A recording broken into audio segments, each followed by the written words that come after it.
Ladies and gentlemen, episode number 496, live. Welcome to Wrestle Wars Genesis. Tonight, 9-match event card. It is going to be a thrill ride as we continue the road to the first all-women's stream per view. YTD Uncensored just around the corner. Tonight, we're going to set the ring ablaze immediately. It's going to be a fire evening. 3 championships on the line tonight. The unveiling of a new faction, the debut of a superstar in a faction, and of course the hybrid division is going to set the ring ablaze. The boys are testing the waters tonight. They're going to put their contenderships on the line. It is going to be a wicked night, so make sure you don't miss a single solitary second of the action. It's going to be fire. But before we get started, we're going to, of course, have a look at the dirt sheets. I don't think there's a whole lot of terribly informative information in the dirt sheets tonight, but I do have a very cool list to start with tonight, and if necessary, we'll find another. I mean, there's some interesting stuff. I mean, there's some SmackDown results we can have a look at. Looks like Sergeant Slaughter was doing an interview and commenting on not being invited to the Undertaker's Hall of Fame induction. There's a few different things to have a look at, but we are going to get the ball started here in just a few moments. I'm going to open up my dashboard, though. I am going to do that. I'm not getting caught in a swear jar before the show starts. I'm not being banned for any sort of despicable reasons that my villainous community. There we go.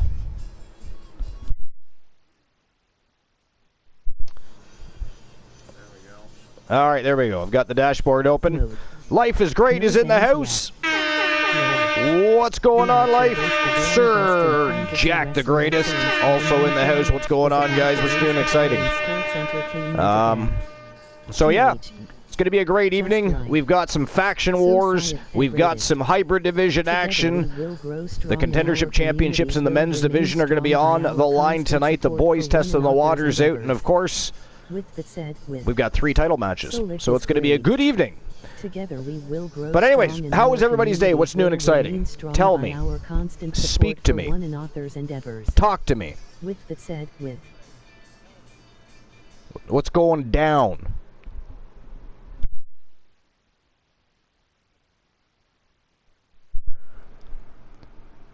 Thank you for the shout out for Sir Jack the Greatest. I'm going to assume that was Life, unless Sir Jack is in the business of shouting himself out. Which, to be fair, I've done. To be fair, I have done. But anyways, how was your day? What's new and exciting? And what did everybody think of the tournament? And did you guys see that the committee has overturned their decision?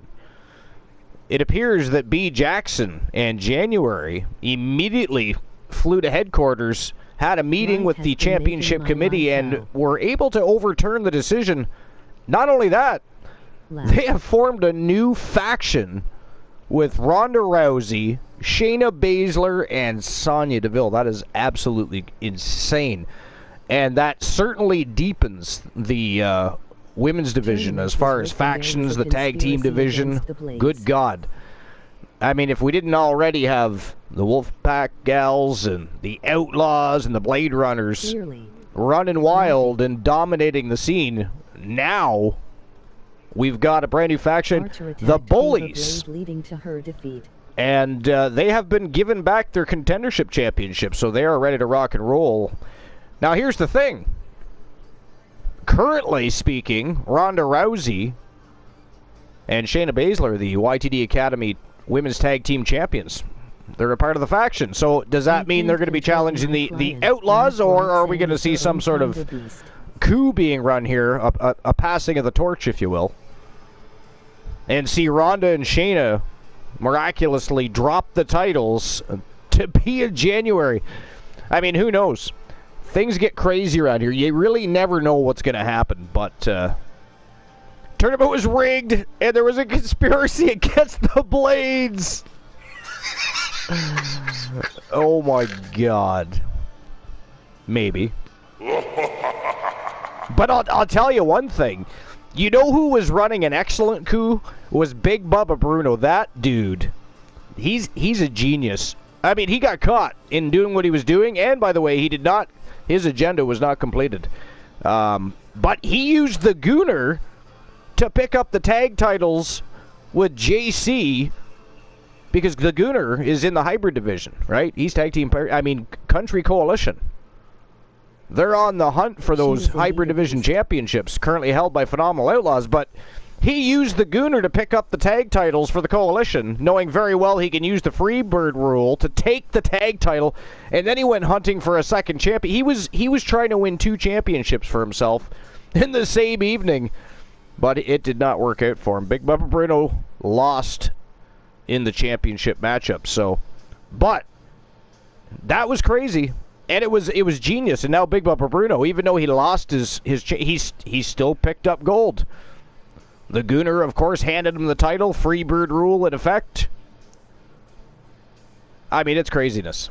The new jackpot number. It is craziness. To win a channel redemption of your choice. By the way, 501. The number to win a YTD. Can anybody remember who it was that won the jackpot last night? Because I haven't changed it, and I forget who it was. Your numbers are 5, Don't play that. 7, 9. I got to change the numbers. The greatest. There are some amazing and fun channel rewards to choose from. Matter of fact, I'll do it right now. I just can't remember who won. Do you guys remember? I know I won the time before because I gave it to Jack, but TWA merch. Purchase your coffee cup, tea or ball cap right now. URL. I already did play. Well, take it back, Jack. How dare you? Was it Strife? Yeah, actually, I think it was Strife. And he was the YTD, and it was Joe Link that won the channel reward, right? Joe Link won the channel reward, is that correct? Because I can change that right now before we get too far into the broadcast. I believe so. Yeah, I think so, too. I'm almost positive it was Joe Link. And Strife won the YTD Academy Championship. Okay, I'm going to change it right now. Give me a sec. It only takes a few seconds. No, wait. There we go. By the way, since everybody's been a bunch of villainous fucks lately, guess what? I have revived the list of Archer. Hi. And there's already a couple of things on the list of Archer. I'm not going to tell anybody what it is, except for one thing, of course. The list of Jericho is on the list of Archer, which makes the list of Archer far grander, if you will, together we will grow than the list of Jericho. Communities will remain strong. Lay the smacketh down for one another's endeavors. On the list of Jericho.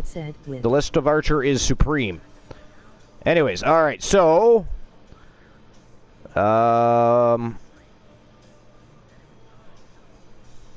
Joe Link won the channel redemption, and don't forget, Jack, you won the last one because I was the closest, but I gave it to you because you were second to me, so don't forget you have that. Did you already redeem that? I forget. Don't tell me yet because I'm not reading the chat.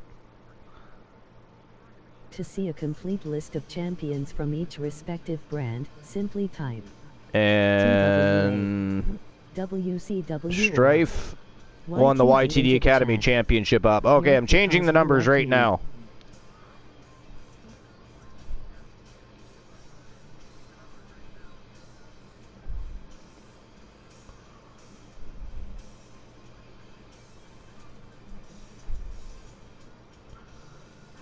All right, so the new numbers are 354 and 033. And I just saved it, so you should be able to start your betting line, or not the betting lines, your, you can play the lotto. Infinitoni, your numbers are 6, 2, You can play the jackpot. Infinitoni, there are some amazing and fun channel rewards to choose from if you are the seed. Skipping the rest. Alright, so anyways, versus Queen Bee for the Grand Prix. I switched from let's see here. After last night I redeemed it Akira Blade versus Queen Bee for the Grand Prix Championships. I switched from Kaiva because after last night, there's no damn way she could step into the ring with Bee. That was crazy, wasn't it? That was crazy. And what was with Winter Swarm? Now, by the way, the Bullies.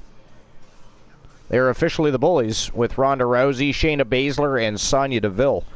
But what was with it? It had to be. There's no way it wasn't. Both times it happened, people's ring gear got stolen, And I do question if that was actually Rose Brewer or a lookalike, because I don't remember Rose Brewer ever wearing a wig. But hell, she did Rose Brewer proud, though. When she nailed that spear, it looked, that was perfect. Just the way Brewer would have done it. But that was not Rose Brewer. So not only did ring gear get taken, but Rose Brewer simply went... She was probably looking for her goddamn ring gear. Literally, the fans got robbed against Winter Swarm. They didn't get to see Rose Brewer. And that could have been a difference in the match, by the way. If the actual Rose Brewer was there, because let's face it, the Wolfpack gals got their asses whooped with their replacement. That was some... That was Winter Swarm running a coup there. They were in the heads of the teams before they even got in the ring. Genius, I say. 878, unlucky. 621, unlucky.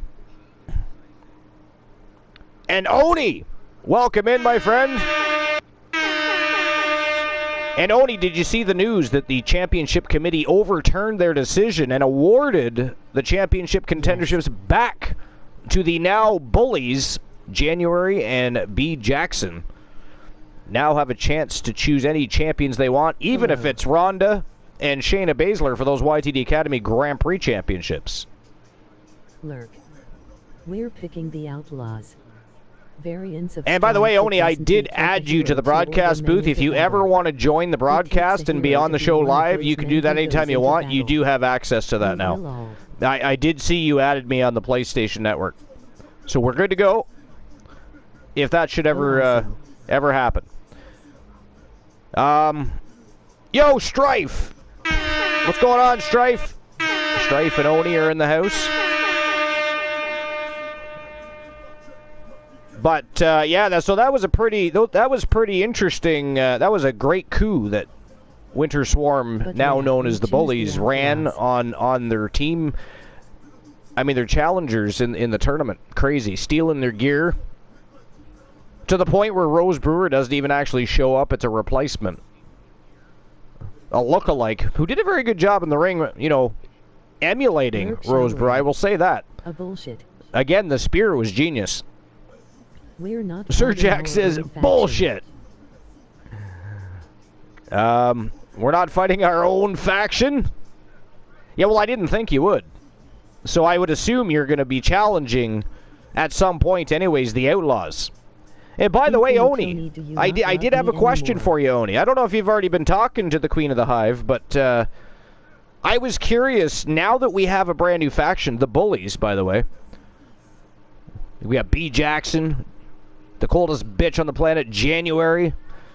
You got Ronda Rousey, Shayna Baszler, Sonya Deville. Are we going to have new merchandise? Is there going to be new ring gear for these? Because I mean, I do remember seeing a logo, a new logo for the Bullies, and I think that would be phenomenal on a jacket. Be phenomenal on a jacket.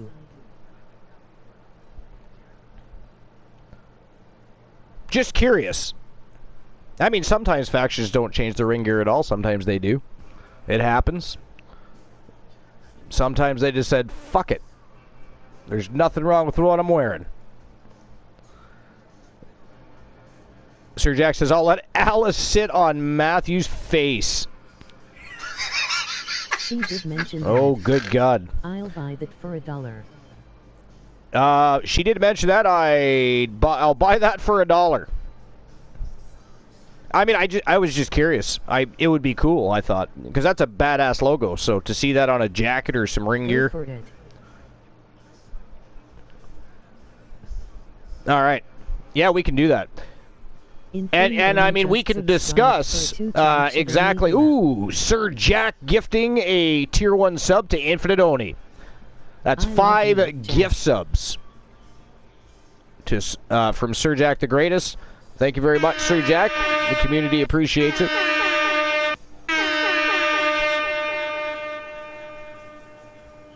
And that is 2 months for subscriptions for Infinite Oni.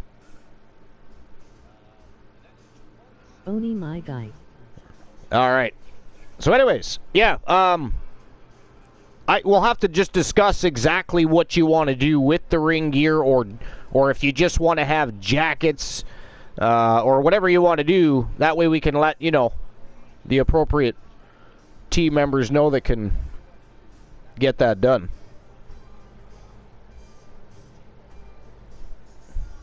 Just Jackets is fine. Just Jackets? Okay. All right. And let's see. What else am I missing? Making sure I didn't miss anything else from Sir Jack. He's apparently feeling a little rambunctious tonight, talking about Alice sitting on people's faces and shit. Does January have her MMA attire? Does January have her MMA attire? I forget. I'd have to look. It's whatever her current attire is.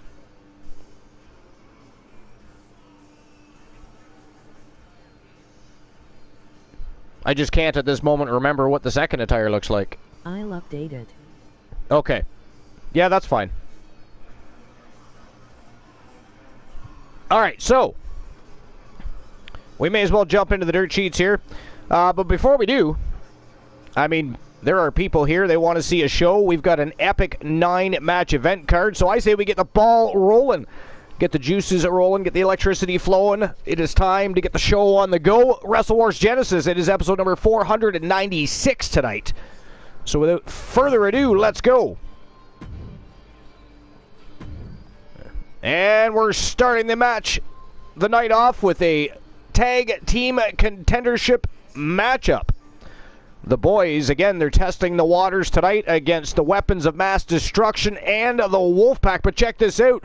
Count Dexcula has picked himself up a new tag team partner, and they're going to be testing the waters themselves tonight. So while the boys are quote-unquote testing the waters, it looks like Andre the Giant and Count Dexcula are going to be doing the same thing.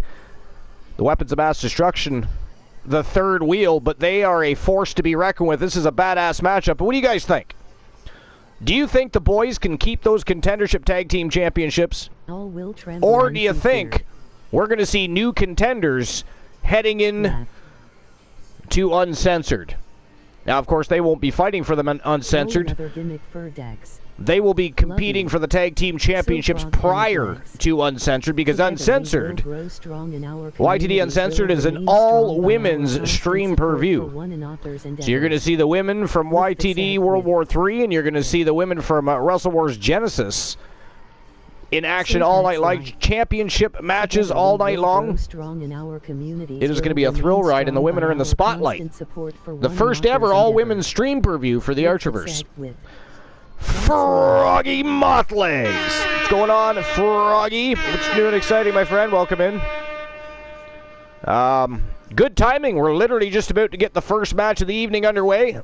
Count Dexcula with Andre. What the hell is with Andre the Giant, by the way? That is scary. I mean, if the Wolfpack wasn't already fearsome enough, intimidating enough, they just added the 8th wonder of the world, Andre the Giant. That is crazy. Crazy. I mean, how did that even become a thing? How did that even become a thing? Explain to us what led to Count Dexcula and Andre, of all people, forming a team together. The Wolfpack just got a lot bigger. I mean, Andre even probably dwarfs War the Machine. Andre reached out to me directly. Andre reached out directly. Said he likes vampires. What? Oh my God. Oh, good God. All right, well, let's find out who's going to win the contendership titles. I don't know. I think the boys are making a mistake here.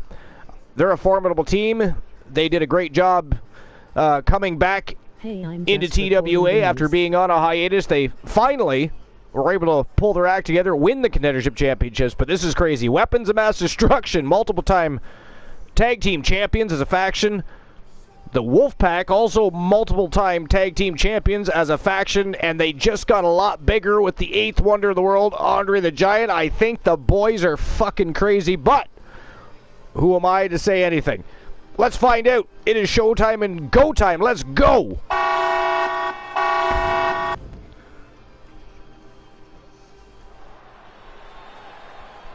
Here we go.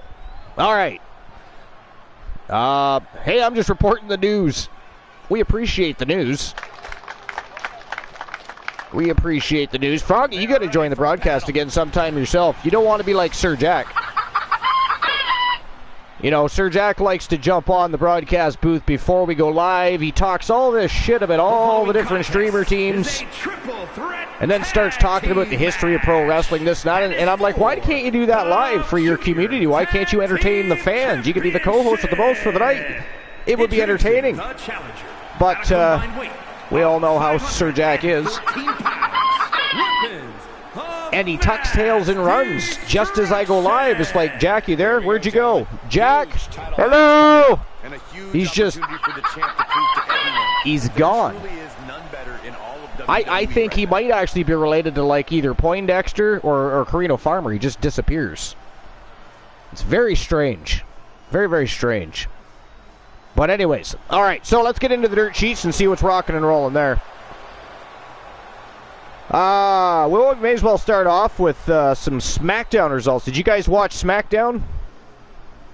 Or first and foremost, do you guys want SmackDown results? If you haven't watched SmackDown and don't want any spoilers, just let me know. Life says, if I had my computer here, I'd be on the broadcast. However, I am not home. I just have my phone. See, Life has got a set of cojones. When she's able, she is on the broadcast. The most must-see show on Twitch TV. Live, episode number 496. You could be joining Sir Jack. I'll happily join the broadcast soon. But anyways, I'll happily join the broadcast soon, but for right now, I haven't had breakfast yet, so I gotta see to that. What are you having for breakfast? I'm actually a little hungry myself. I was considering at some point during a break grabbing a snack or some quick food. I don't know. I'm not sure really what I want though. So what do what are you having?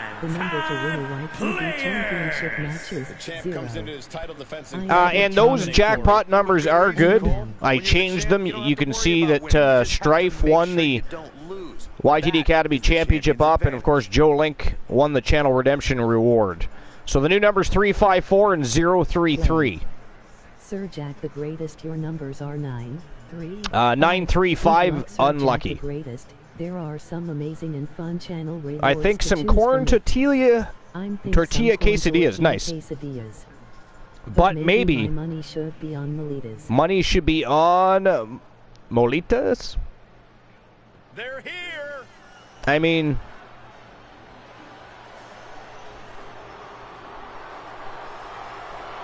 so what are you having on the corn tortillas? Like, what's in your quesadillas? Someone else beat us by being within 1-0. You didn't win? Somebody beat you by 10? Who the hell did that? I don't remember that. So somebody snuffed out Strife. How rude. Well, I mean, if they don't speak up, Strife, I did list the winner as you. Just saying. Just saying. I don't remember either. Laugh. By the way, Strife, Humboldt's getting another opportunity tonight on Wrestle Wars Genesis because he's been so goddamn impressive over at YTD. I mean, they just keep asking to have Humboldt's back to Wrestle Wars Genesis and booked in a match. So, not the first time I've been snuffed out. Just seems not to stick. Yeah, I for the life of me don't remember who would have done that.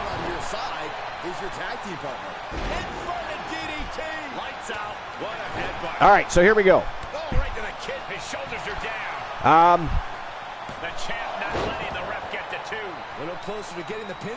So the SmackDown results, this is WrestlingNews.co, Michael Schrute. And it was for last night's SmackDown, obviously, which I haven't watched myself. But anyways, on SmackDown, Asuka defended the Women's Championship against Bianca Belair. AJ Styles, Santos Escobar, Butch, and Grayson Waller battled it out in the United States Championship Invitational. Sheamus and Ridge Holland were out for Retribution against Pretty Deadly.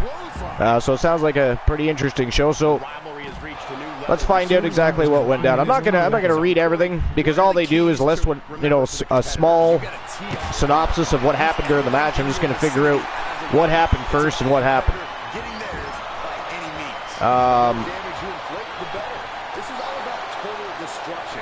So I'll read what happened in the very beginning. So in the ring, Bianca Belair said it feels like she's been waiting forever for her rematch with Asuka. She had to go through hoops just to get what should have been hers in the first place. And tonight is her night, or last night was her night. Charlotte Flair then came down to the ring, told Belair, said she believes Belair will win the title from Asuka tonight. And when she does, Flair wants a title match. Belair and Flair shook hands. So they agreed to face each other for the championship, should that happen. So next was the Brawling Brutes, Sheamus and Ridge Holland versus Pretty Deadly. And it looks like Pretty Deadly ended up beating Sheamus and Ridge Holland. Interesting.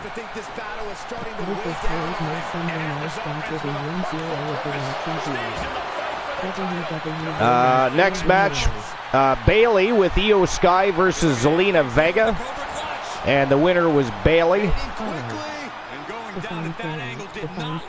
United States Championship Invitational match, Fatal 4-Way. Again, it was AJ Styles, Santos Escobar, Butch, and Grayson Waller. And Santos Escobar won. WWE Women's Championship match, Asuka versus Bianca Belair.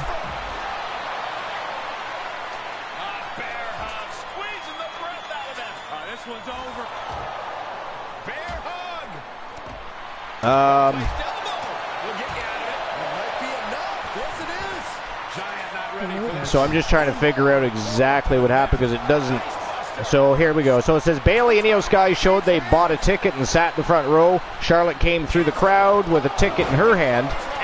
Belair gave Asuka the KOD on the announce table. Bayley and Sky left their seats. Charlotte then left her seat and kicked Bayley in the face. Belair argued with Charlotte. Charlotte told her that she helped her. Sky grabbed Charlotte from behind and threw her into the ring post. Charlotte went for a spear on Asuka, but Asuka moved out of the way and Charlotte speared Belair. Sky hit Charlotte in the head with a briefcase. Sky saw Asuka down, so she threw her in the ring. And Sky went to the top turnbuckle. Bayley tried to hand the briefcase to the referee to cash it in, but Asuka got up and blew the mist in Bayley's face, and Asuka left the ring before anything else could happen to end the show. So I'm assuming that was just a non-finish, and Asuka's still the champion. So it definitely sounds like an interesting SmackDown.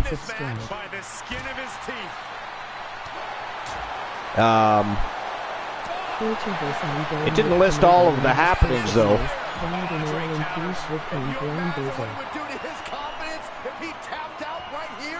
So I'm just going to go ahead and switch to a different article because that article actually cut off the show there. And yeah, it was a no contest between Asuka and Bianca Belair. I don't know how there's anything left in these superstars. Hey, how's it going? Welcome in. What's new and exciting?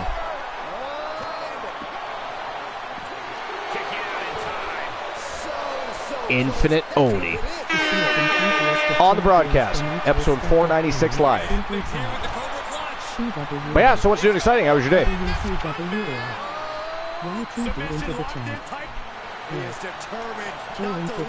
A whole bunch of nothing. I'm going to do that for 3 fucking days next week because I'm off Monday, Tuesday, Wednesday. So, and it might be a good opportunity to take some time to do at least one show of some sort. And then some dark matches as well.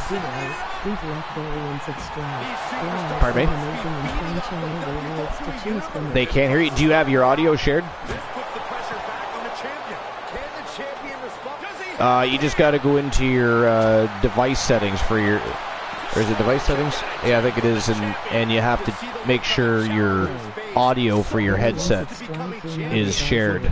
Good luck, Barry, and subscribe. There are some amazing and fun channel rewards to choose from. Superstars showing great awareness of their opponent's repertoire. Reversals, and more reversals. Back suplex. Some hard offense. Yeah, there should be a... You see shared audio in there? A competitor has been eliminated. He's clearly not thinking about winning. Alright, now we are about to win a YTD Academy. We just got 000. Weird. There should be something for like sharing your audio through your headset, and whether or not you can hear gameplay or just chat, etc.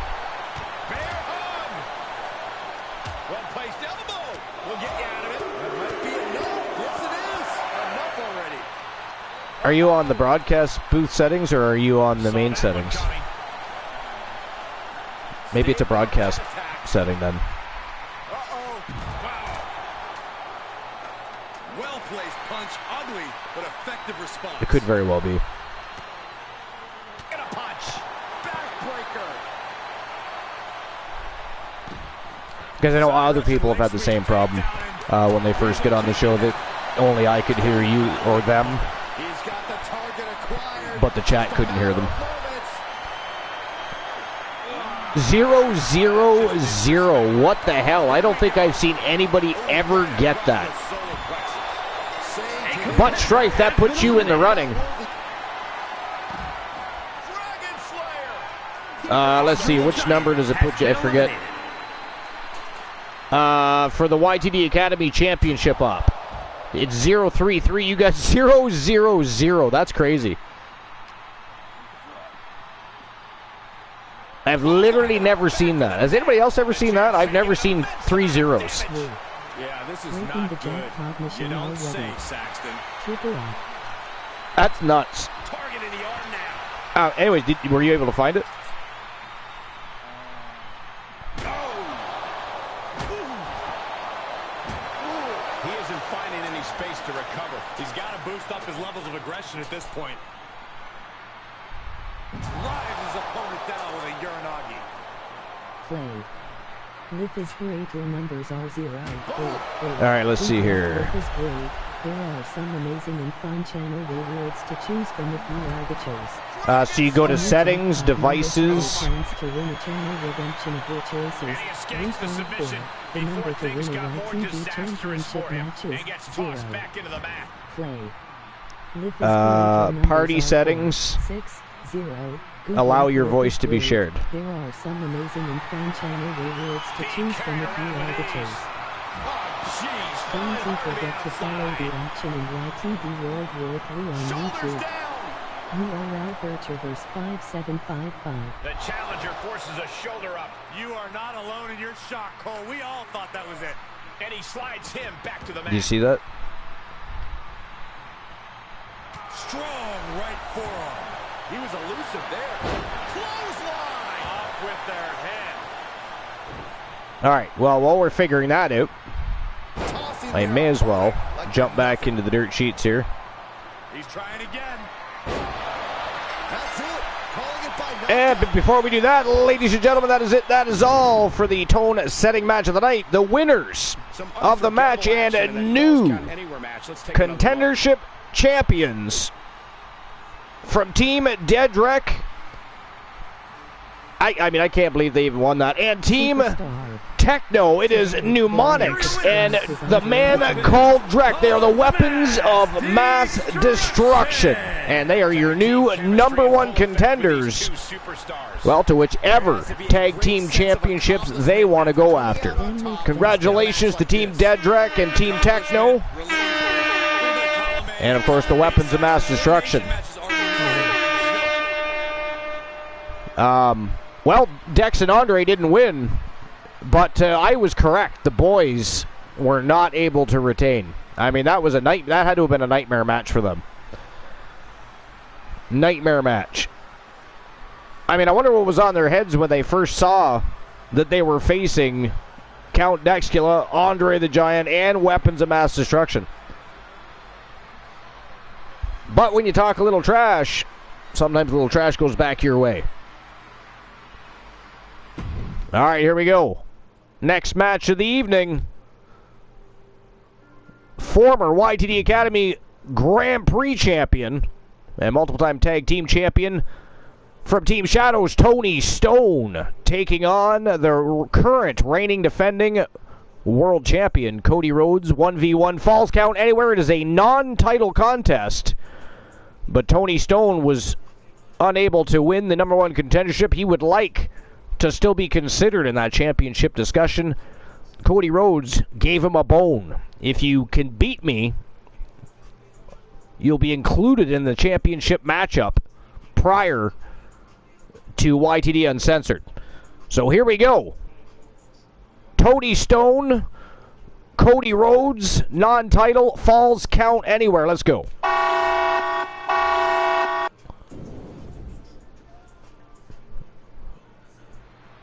All right, so let's see what's going on. So neither article that talks about SmackDown, it gets to the Women's Championship match, and for some reason cuts the rest of the show off. So I guess we're not reading SmackDown results, unless I can find quickly, anyways, an article that actually lists all the matches. From Pensacola, Florida, weighing in at 278 pounds, Tony Stone. You can see exactly why the arena is full here tonight. This is a match. Santos Escobar, we knew he won. Asuka won. Bianca Belair won by DQ. Is how that match ended. URL. Superstar. Today, Frog Hemmeth Legs is saving. I mean, there were a lot of different things that transpired on SmackDown. I just basically wanted to know exactly who won which match, to be fair. But there's other stuff that happened that...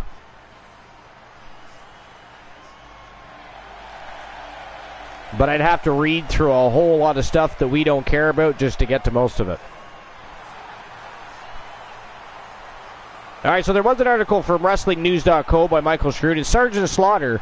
He said not being invited to The Undertaker's WWE Hall of Fame induction was a slap in the face. That's how he feels. So it says Sportskeeda has uploaded another clip from their interview with WWE Hall of Famer Sergeant Slaughter. The former WWE champion talked about not being invited to The Undertaker's Hall of Fame induction. Says Vince came to us at one time in the 90s. And welcome back. Thank you. Did you find... Yeah, I found it. Can everybody hear me now? They should be able to hear you now if you found it, yeah. Can you guys hear Oni? I hear O-N-I. There we go. Hey, Oni is officially now here. I am not just talking to a shadow. And Life is Great is John Moxley today. John Moxley. All right, so anyways, Vince came to us at one time in the 90s and said, guys, we're in this deep war, and I'm not sure if you guys are going to get paychecks for a little while. I said, it doesn't matter, Vince. Let's dig that foxhole and win this war. Everybody was leaving us, including then here comes Steve Austin, and then here comes The Rock, and, you know, a guy that I grew up with, and he was a little boy who grew up in the locker room. You know, you wanted to see him do well, and you did everything you could. Pat Patterson and I, Bruce Pritchard. And, well, you know, we got our minds together and talked to Vince about different ideas. I created Yokozuna at that time. Rodney was there.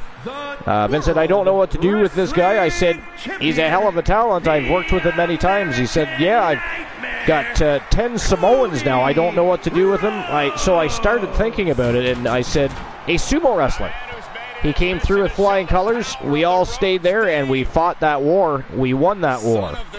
I just feel like, you know, I found Mark Calloway in a box of tapes. As a lot of people know, my back was hurt. I had to go to work in the office. One of my jobs was to go through this wannabe office. I had all these tapes and boxes and envelopes and pictures and letters from wannabe wrestlers and managers and valets and announcers. They wanted me to go through all of these things. Just one was Mark Calloway, and I brought him in. I said to Vince, you got to see this guy. I said, he's a wrestler. He's down in WCW. He's got short red hair, but man, what a talent. He said, well, I've never heard of him, so bring him in. So I called up Mark. I brought him in for a tryout in Rochester, New York. As soon as Vince saw him in the ring, he came up to gorilla position, takes my headset off my ear, and he said, Sarge, where did you find this guy? I said, in a box of tapes. He goes, send him to my office. So Mark comes up. How did I do? I said, I thought you did good. He said, okay. I said, but Vince wants to talk to you. Oh, did I do something wrong? I said, I think you probably did something right. Let's go. So I introduced him to Vince. He comes out to Vince's office. What did Vince say? He wants to know if I can come to Buffalo tomorrow night. I said, can you? He goes, yeah, I can come. And he's been there ever since because Vince has this idea of a dark character. First he rumbled around about a pallbearer, but he finally got it right. He got The Undertaker, and he went and got a pallbearer, Percy Pringle, who was actually a pallbearer, and brought him in to do all of this talking for him, and the rest is history. But if you're listening, Mark Calloway, I just want to ask you one thing. I found a box of tapes. Sergeant Slaughter found you in a box of tapes, and I called you 3 times because the first few times he hung up on me because he didn't believe it was me. Finally, I gave him the office number, and I said, ask for me when you call the number. He said, oh, it is you. I said, yeah, it's me. And guess who he didn't invite to his Hall of Fame? Me, Sergeant Slaughter, the guy that found him, the guy that brought him to Vince McMahon and said, here's the guy. This is your guy. Can you imagine not being invited? I should have been in the front row. I always kidded Mark, over the years. I said, hey, Mark, how's it going? Great, I said. Every time I go to my mailbox, I expect to see a little percentage. He said, oh, the check's in the mail, Sarge.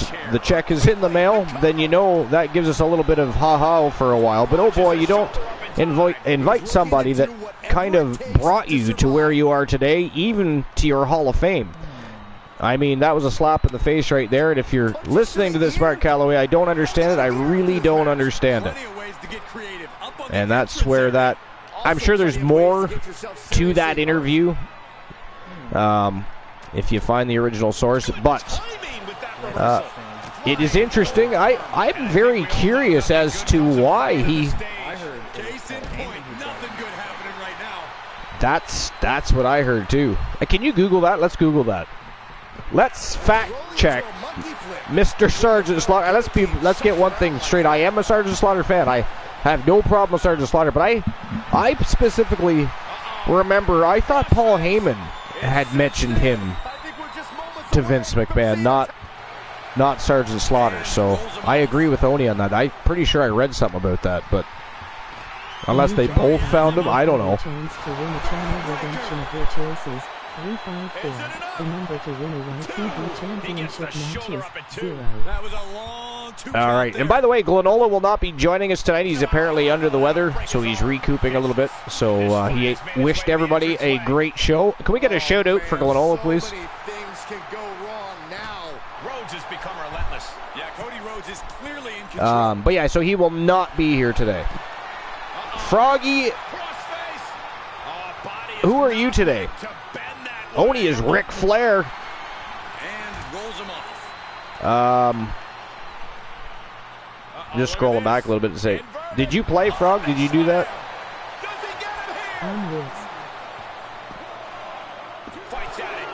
You're Xavier Woods? Nice. You know what?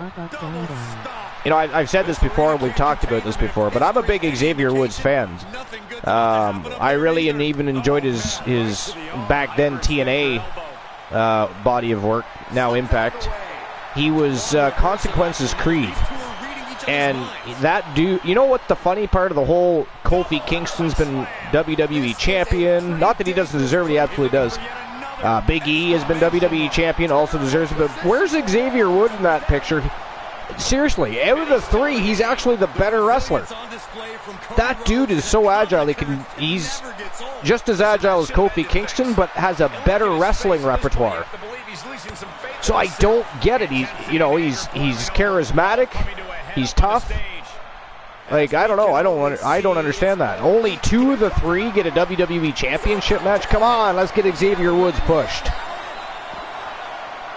Up, up, down, down. Yeah, I know he's doing that, but goddamn. And he's quite wow, Tony Stone just beat the world champion. Holy fuckballs. So, ladies and gentlemen, the winner of the match, Tony Stone from Team Shadows over the world champion. So now Tony Stone is going to be into the title picture when that championship is defended prior. It'll be the Wrestle Wars Genesis before YTD Uncensored, which is, of course, an all-women stream preview. So if anybody's wondering why are we having a championship matchup and it's not on the stream preview, for those that didn't already know, it is an all-women stream preview. It is our first ever. It is going to be an absolutely fire card. You've got championships in the women's division on Wrestle Wars Genesis being defended. Championships from World War III. The Women's Legends Championship will be on the line. Women's Championship contenderships will be on the line. It is going to be an absolute thrill ride with the women at the helm shining like a motherfucker, so you don't want to miss it.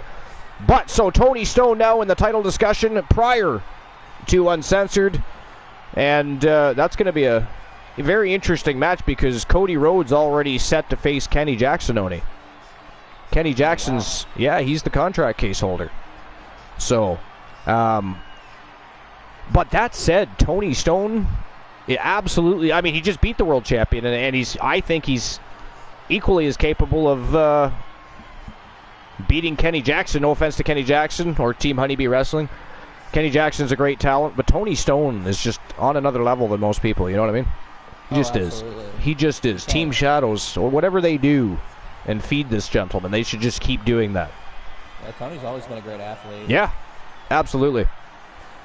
But, wow, I can't believe we're 2 matches deep already. This is kind of crazy. That doesn't ever happen.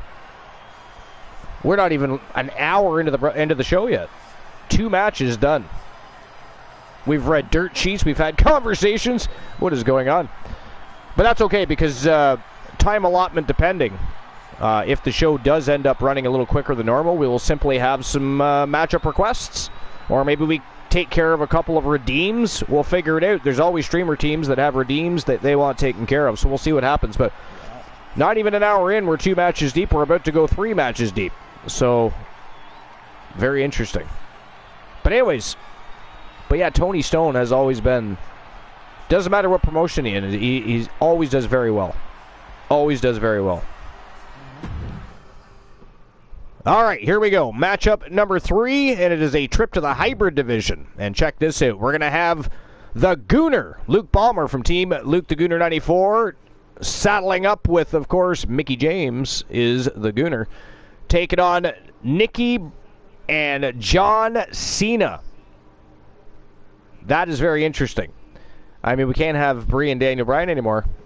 Ooh, I tell you who I'd like to see in the hybrid division. Daniel Bryan ran away. Like the Miz and Maurice. They are in the hybrid division. But when they dressed up as John Cena and Nikki Bella. You know what? That was awesome. I mean, some people just, you know what critics are like. They got hit by the critics for doing that, but me as a longtime fan, I thought it was mint. I did. Critics are fucked up nowadays anyways. They're starting to ruin movies. You know, in the day and age we're in, because there's so many PC and entitled and asshole by nature people, they should go back. So when it comes to movie screenings, you know, I understand the media release would like to get in and be able to critique the movie before it comes out, but when they used to do it a long time ago, they would literally they would be screening the movie the night before, and some people would win tickets to be able to join that and also be able to watch the screening, right? But that was the night before the movie was released, which means they haven't even got anything into the media about that movie. The problem is now is the media companies are being given the option to watch these movies months before they come out, and so they're circulating all this information. And by the way, that's how a lot of these fucking leaks are happening, where movies that are in the theaters are popping up online and people are just watching shit online. You know, so there's that too, because don't tell me these guys aren't leaking it. Don't tell me they're not the ones leaking it, because I mean, it isn't the movie studio doing it. You know what I mean? But they're making up all this shit about movies and getting into the heads of people before they even get a chance to watch the movie, and it's starting to hurt not just critic scores for movies, but I mean, it's starting to affect the amount of people that are willing to even go to the theaters. I mean, I love going to the theater, but I don't listen to critics anyway. No, neither do I. I don't give a fuck. So, like, the critics would shit all over the Mario movie, right? But then I go and see it myself, and I absolutely It was fun. It. Hell, yeah, it was fun. It twice in so here's another thing. I understand certain things that get discussed when it comes to, say, superhero movies and comic book movies and stuff. People want certain things, but let's face it, that world is never going to get along well enough to bring together some amazing story from an animation movie onto a live-action screen. They can't do it. Their egos are too fucking big. There's always way too many dollar signs, red tape, this and that. Is never going to happen. So they have to do the best they can sometimes. But here's the thing. They trashed Black Adam. I enjoyed Black Adam. I thought it was a fun movie. Was it the best superhero movie ever? No. But it was fun to watch. I thought it was cool. You know? What was another one they trashed? They trashed The Flash. I just watched The Flash. I shouldn't have said that. I know somebody that watched The Flash, and it was actually a pretty fun movie. I mean, at the end of the day, it was kind of all for nothing. But going in, I kind of knew that. I knew what the synopsis for the movie was. So I got what I expected, to be honest. But I thought it was cool. You got to see George Clooney as Bruce Wayne. You got to see Michael Keaton suit up as Batman again, and Supergirl, by the way, the chick that played, I can't remember her name right now, off the top of my head. But fuck, she did a great job. She sold me as Kara Zor-El. You know, not the bumbling chippy blonde that's on the TV show, which I did. I liked the TV show, but she played much more of what you would expect Supergirl, I think, to be like. I don't think Supergirl would be all smiles all the time. Right. You know, especially. Ben Affleck was also Batman in the beginning of the movie. Yep. So it went from Ben to Michael Keaton until we got to see George Clooney at the end because. I didn't know he was in it. Yeah, because even though the Flash fixed everything, or what he thought was, because he had already messed with the multiverse so much, some things still changed. So when he put things back to what he thought was normal, and Bruce gives him a call, and first he doesn't, he knows something's off with the voice, but then he pulls up in this car and outsteps George Clooney's Bruce Wayne. So that still changed. It was pretty cool, though. You got to see Christopher Reeves in the movie. And, of course, the original Supergirl was in the movie. I always forget her name, too. But that was a terrible movie. It was done by the same people, but they did not give it a budget at all. So it did not do nearly as well, even back then, as it could have. But, you know, it is what it is. But no, the person that played Kara Zor-El in the Flash movie was fantastic. But no, it was a good movie. Oh, but a lot of people tore it apart. Critics gave it a hard time.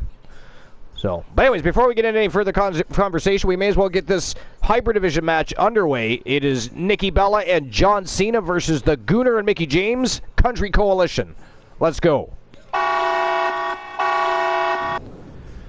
But yeah, I think they got to stop giving these guys access to movies to watch and critique months ahead of time. They got to stop doing it. We can't do that anymore. Go back to the old way of doing it, where they get that you get to go to the movie the night before it actually releases, type of thing. And but yeah, it's getting ridiculous. People got to trash everything. You can't just go and enjoy a movie for what it is. You set your expectations so high where you literally think that, you know, they're gonna put everything in direct line with how everything happened in the comics and this and that. This is probably never gonna happen. It'll be nice. I'm not saying it wouldn't be. Like, for instance, there's some fantastic animated movies with Batman, Superman. If you could take some of those and put them right to live action, you'd have yourself a fucking franchise. Because they're awesome. But again, never going to happen. Never going to happen, unfortunately. What's a movie you can think of that you, besides Mario, that you really enjoyed, but the critics were dogging it? I can't remember. That was just the first example. Variant says, we refuse to watch The Flash. You're missing out. It was a good movie. DC animated stuff is great. Yeah, it is. DC has awesome animated movies. They really, really do. That's what I said. If they could take some of those and put them to live action, they'd have themselves a mint. But again, the world just can't get along, much like the governments of the world. You know what I'm saying? It's like all these conspiracies that make no sense. Like, you know, the United States didn't actually land on the moon. You don't think one of the other governments would have blew the whistle not long ago? They do not like each other enough to keep a conspiracy like that still alive to this very day. And by the way, technology never good enough in those days to film that and pull that off. But not to mention, I mean, we can see shit on the moon now. There's satellite images and everything else. We know there's shit on there.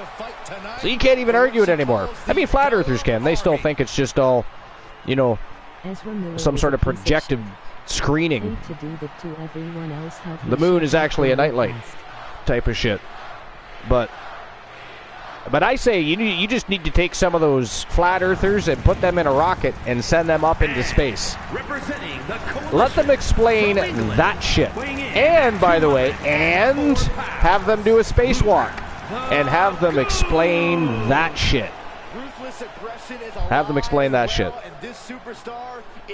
That would be a fun conversation. Could you imagine, Oni? Oh, yeah. Take a flat earther up into space, have them in a spacewalk looking down at the Earth. That would be great. That would be. But anyways, Ezra Miller's a piece of shit. Yeah, he is. But I don't. I'm not gonna knock an entire movie where more than just Ezra Miller was invested and put their hard work and effort into the movie. Ruin that. I'm assuming they're going to change the Flash anyways. Apparently there's a new Flash TV show coming out already too. That's kind of strange. Like, the other one literally just ended, and now they're going to do a new Flash TV series of some sort. But yeah, no, I don't like Ezra Miller either. I think he should have been replaced a long time ago. They could have very easily done it. I'm actually surprised the guy from the TV show didn't get the call. I mean, I wish when they've got a good character and it's working and the fans like it, why change it? You know what I mean? Why change it? The guy from The Flash, like, 'cause The Flash was a great TV show. One of the most anticipated matches we've had in quite some time. My favorite comic book TV show, though, is still Smallville. Yeah, that was a badass show. I mean, it paved the way for everything else, but if you go back and watch it, it still stands the test of time. It's just a great show. Yeah, Grant Gustin is amazing. Yeah, Grant Gustin is... Yeah, exactly. That's his name. I hate when you can't remember names off the top of your head when you want to. Meanwhile, any other conversation would be boof right there. But yeah, he was an amazing Flash, and he would have played a very good part. I believe he would have done better than Ezra Miller. That's just my opinion. I didn't like the Ezra Miller casting from the get-go. I mean, I didn't even care for him being in Fantastic Beasts either, so there's that. Because he's also into the Wizarding world now too, right? He's in the Fantastic Beasts movies. Which they ended up having to change Johnny Depp's character to somebody different. That's too bad, because he was perfect in that role. Perfect in that role. It's too bad they couldn't somehow still put him back in and just, you know, I don't know how they would do it. Oh my goodness. But because the guy they had replace him tanked the role, in my opinion. Tanked it. I liked the movie, but he tanked the role. I did not enjoy him. Attack from behind. And now I can't remember the name of the role. Which character is it? Have you seen the movies? I have not seen the Fantastic Beasts movies, just the Harry Potter ones. Okay, well, I really liked those two. That's some great storytelling there. I enjoyed all those movies. Very, very good movies. Books were great. They did a fairly good job of somewhat staying within the realm, too, which I was surprised about. A lot of things change immensely when it comes from book to screen, but... Grindelwald, thank you. Yes, it is not Grinwald, it is Grindelwald, yes. He was the most powerful and darkest wizard before Voldemort came around. But, yeah. Johnny Depp was perfect for that role, and the guy that replaced him, I just didn't get it. Not really sure how they went from Johnny Depp to him, type of thing. But yeah, Grant Gustin was amazing. The Flash. It's too bad that he never even got a consideration for the movie role.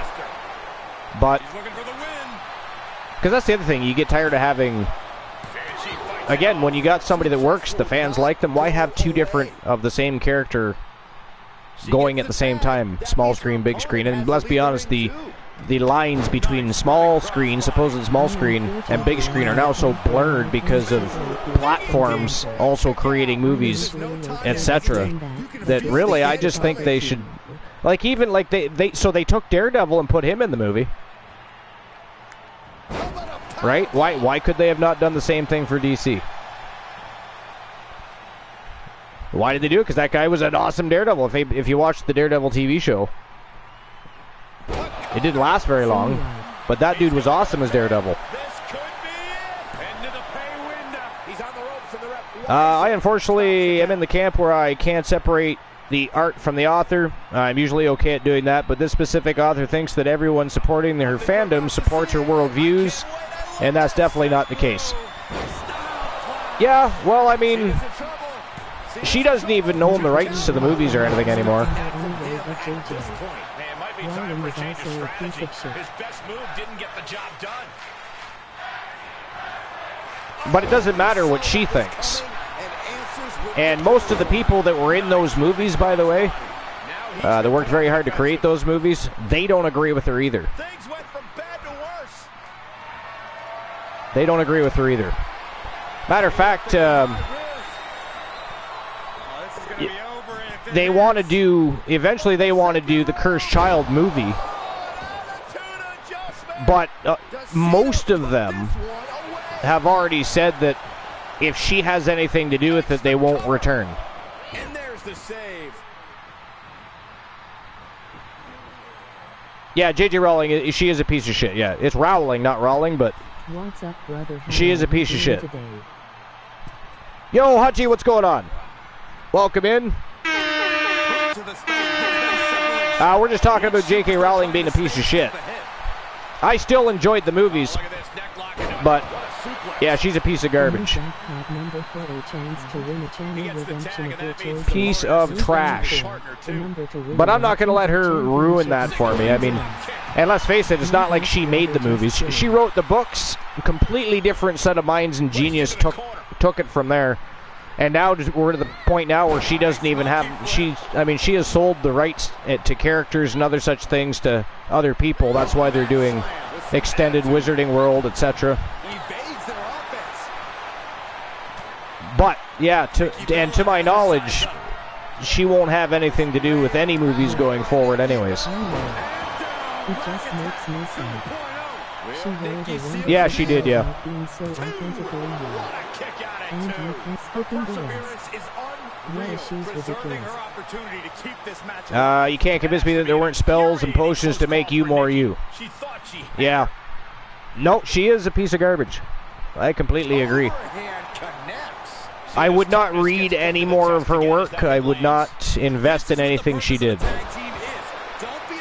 It's a sad situation.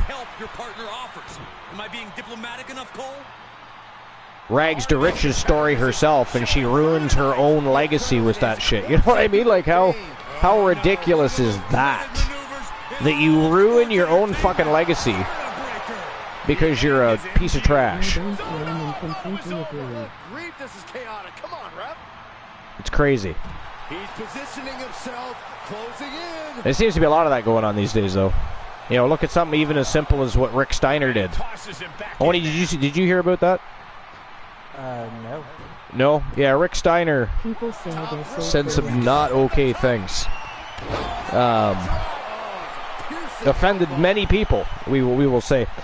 Let me just, actually, I'm just going to, see, you haven't heard about it, so I'm just going to look it up. We were done with the Sergeant Slaughter article anyway, so before we move on to any other articles, This place has come unglued. Give me a sec. Oh my goodness. All right, so I'm looking up what he actually said. So what it was he's being accused of going on a transphobic rant is what it's about, Oni. So, but I can't remember exactly what it is he said, so I'm just looking it up here. All right, so this is whatculture.com,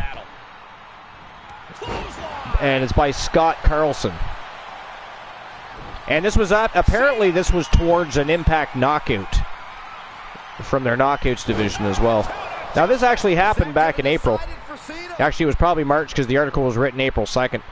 But it says the wrestling landscape has continued to evolve through the years, becoming a more accepting community that includes personalities of all different shapes, sizes, and types. But that doesn't mean there still isn't an ugly underbelly that reveals itself routinely. Impact knockout Giselle Shaw reported that she was verbally harassed Friday at an autograph session at WrestleCon by WWE Hall of Famer Rick Steiner, who apparently made transphobic comments towards the wrestler. So in a statement posted to Twitter, Shaw wrote that she was walking to her table when she overheard someone yelling, "You're a man, you're a dude, you're a piece of trash, you're filth, get the fuck away from here." Shaw said she kept her head down and kept walking to her table, but then reconsidered. And, just give me 1 second, that is it, that is all, ladies and gentlemen, the winner of the matchup in the hybrid division from Team Luke the Gooner 94. It is the Gooner, Luke Bomber, and Mickey James. Country Coalition, your victors. Congratulations to Luke the Gooner. Big win over Nikki Bella and John Cena. Wow. All right, so here's a quote. It says, "I decided to take a walk in that arena, and I hear that same person saying the same derogatory comments. I looked at the person, and it was Rick Steiner saying those statements. I was shocked and could not believe that this was even happening. To have someone saying those comments who a lot of people look up to and consider their hero was quite shocking and disheartening. I was in disbelief, so I asked him, 'Excuse me.' He kept repeating those hateful phrases and started yelling at me in a public setting. It was inexcusable and unacceptable." Shaw said she also was disappointed that none of the other wrestling legends who were nearby stepped in or spoke up, saying they just sat there, turned their heads away, did not want to get involved in the incident. WrestleCon and Impact Wrestling both put out statements after showing support for Shaw in light of Steiner's transphobic comments. Impact Wrestling put something on Twitter. It says, "Thank you to the millions worldwide who have read Giselle's statement and showed full support for her. Particular thanks to the organization staff of WrestleCon as well as the Impact roster and crew who all handled an ugly situation with the utmost professionalism." Shaw's been an active wrestler since 2015, competing for Revolution Pro Wrestling, Progress Wrestling, and Impact, where she has performed off and on since 2018. The quintessential diva unsuccessfully challenged Mickey James for the Impact Knockouts Championship last month. So that's what happened. It doesn't go into detail with what he said for the most part. Just gives us a kind of a brief happening there. But yeah, I'm trying to find if there's anything that says exactly what it was he said, but I'm not really seeing anything.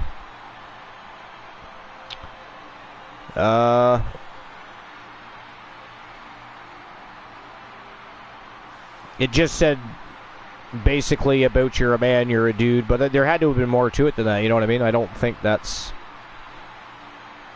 I'd like to know exactly what he said, like everything he had said during his rant. Right? Saying two or three things is not a rant, that's just an asshole with a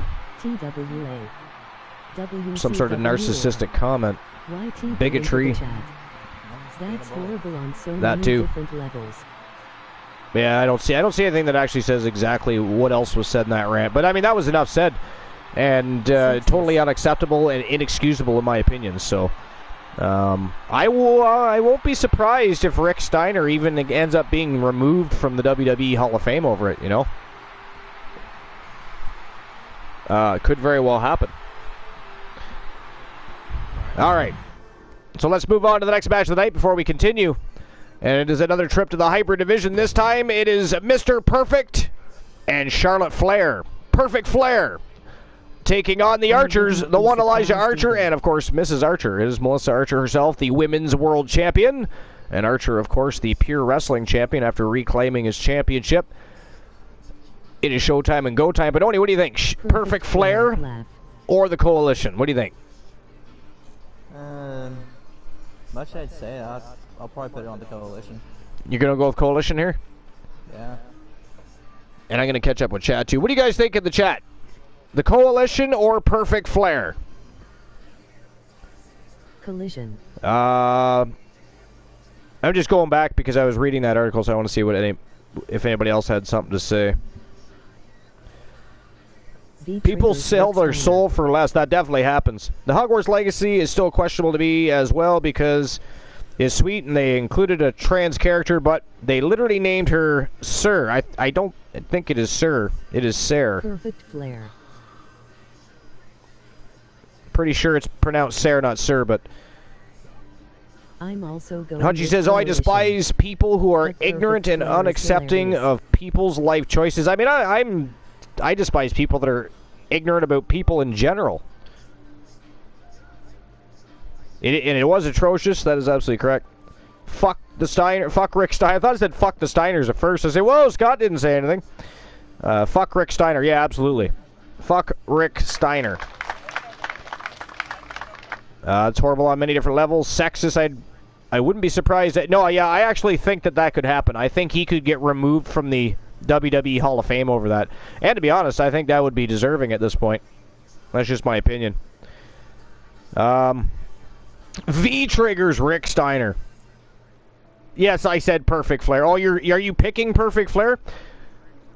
I mean, I'm just, when she was with AJ, it was phenomenal Flair. I figured if she's with Mr. Perfect, she'd probably be Perfect Flair, no? I'm just guessing. They're not calling themselves that, to my knowledge. But it's a fitting name, I think. Life says I'm also going with Coalition, but Perfect Flair is hilarious. What's wrong with Perfect Flair? I like Perfect Flair. Again, they're not calling themselves that. I'm simply making that up, but I think it's fitting. How dare you? But here we go. Charlotte Flair and Mr. Perfect versus Elijah Archer and Melissa Archer. Let's go. Little hybrid division action. Number for a chance to win a channel redemption of your choice. 354. The number to win. Hutchie says it has a ring to it. That's what I think. 0. Thank you, Hutchie. It has a ring to it. Appreciate that. The following contest. How dare you? How dare me? Life says. I dare. From Robbinsdale, Minnesota, weighing in I at dare. 257 pounds, Mr. Perfect 10, Kurt Hennig. The WWE Mr. Perfect 10. Where did that come from? But anyway. All right, so yeah, that's what Rick Steiner had to say. So fuck Rick Steiner. And let's see what else is going on in the dirt sheets, if anything at all. Looks like this week's AEW Collision ratings are internally seen as significant. That's interesting. I wonder what they mean by that exactly. Let's find out. This is WrestlingNews.co. Andrew Ravens says the ratings for AEW Collision have been a hot topic among fans for the first 3 weeks, and they were in a steady decline. The premiere episode did 816,000 total viewers with a .33 key demo rating. The June 24th episode did 595,000 with a .21, while July 1st was 452,000 with a .13. The July 8th show did 580,000 viewers with a .21. While speaking on Wrestling Observer Radio, Dave Meltzer noted this week's show is seen as a big one within the promotion. For that third hour, Battle of the Belts is like it's like, do they have high expectations for that third hour? Not that I'm aware of. No, I didn't discuss that with anybody. I know that if they do a number, Collisions ratings, they mean, similar to last week, every Saturday they'll be very happy. If it's way down from Saturday, they will not be happy, especially because it's a loaded show with tag team title match with CM Punk, with the Starks. I think that if it's close to last week, it's great. If it's close to July 4th weekend show, with this loaded lineup, it's not good, you know. I don't think that we still have a read on what Saturday's going to do on a normal week, because I didn't think last week was a normal show. Last week was much better than normal as far as the normal show. I don't think this week is either. I'm thinking maybe Newark is when we're going to kind of go, unless he totally loads up Newark too. And I think he has to. I think on Saturday night he has to kind of load it more than Wednesday, because it's just harder, because people have more options on what they want to do Wednesday. I think he's got to you can't take this audience for granted, because when he does put on a weak show, the audience will go down. It's just plain reality. But I think that on Wednesday you kind of have a base, and on Friday and Saturday I don't think that base is much smaller. Friday's Rampage, kind of whatever, nobody's really worrying about what Friday does anymore. It's like if it does good or if it does bad, it doesn't really matter. It doesn't, I mean, it matters, but it's not of grave concern. But the Saturday number is something significant that everyone's looking at right now. AEW is bringing in WWE Hall of Famer Jushin Thunder Liger for the show. And that's where that article... That was a weird way to end that article. Just throw that in at the end and don't say anything else about it. But I got to tell you, AEW and their cultist fans... I mean, I like AEW. They've been definitely putting on a much better product as of late. But they still have a lot of work to do as far as... I mean, it's crazy that they have 3 shows, because they can't ever get one full show to be fully... enjoyable, or it's just they've out of one show they get 1 or 2 matches that are great, and the rest is just kind of blah. And now they have 3 shows to work with. I thought it was way too soon for that, but I guess they're going to do what they're going to do. But I don't know. What do you think about them having 3 shows already, Oni? Not the best idea. No, I don't think so either. And by the way, what I was going to say with the whole cultist AEW fan, which they do have, by the way, they think that AEW is the best promotion on the planet, and everybody was excited about CM Punk and this and that. By the way, CM Punk is still not drawing numbers. Did you read the numbers for their talent plus CM Punk on the show? It's not. They're not on the top network, I don't think, right now, but still. Well, I'd say Punk ruined that. He went right into that turnbuckle. Kind of, sort of. Look at this, going right after the left arm. Kind of, sort of. Making the arm numb makes your opponent very vulnerable. I just, after everything that's happened between what happened with him in WWE, what happened with the Elite, and basically being gifted with his own television show, it makes it hard to invest in him. Helping you stay alive deep into the match. From behind, hooks the leg. I was just going to say, it's not his wrestling ability. It's not his ability on the microphone. It's simply that he became, like Glenola likes to say all the time, he became a whiny little bitch. And it's like, why are you like that? You're being handed everything. You're being gifted opportunities that other people in your boots, in your position, would never get. Because let's face it, CM Punk has never come in as hulking figure. He's not a technical prowess. He's very good in the ring. He's awesome on the microphone. But he's no Daniel Bryan. He's no Mr. Perfect. He's no Stone Cold Steve Austin, etc., etc., etc. But that said, people liked him because he was relatable. People liked him because he was straight edge. People liked him because, but then after everything that happened, I mean, you got to know his fan base is smaller. And it had nothing to do with his, like, a lot of people like to make fun of him getting beat up in the UFC. Hey, he had the balls to step in the cage. Have you? Let me know when you have. And if you have, good for you. But he had the balls to do it, and it's not like he took on the bottom of the trash heap. Mickey Gall was newer to the company, yes, but he had been fighting before. He had experience in MMA before. CM Punk absolutely did not. Dismantling the arm in the corner. So, but he had the balls to get there. So I give him credit for that. Really hard to come back and sell yourself as a badass after that, though. As you could beat up anybody. Now, you could argue in professional wrestling and in street fights you can cheat to win and do what it takes to survive, right? Because let's face it, in MMA there's rule sets. There's weight classes and rules and regulations for a purpose. So you don't have a Brock Lesnar ripping the spine out of somebody that weighs 135 pounds, for instance.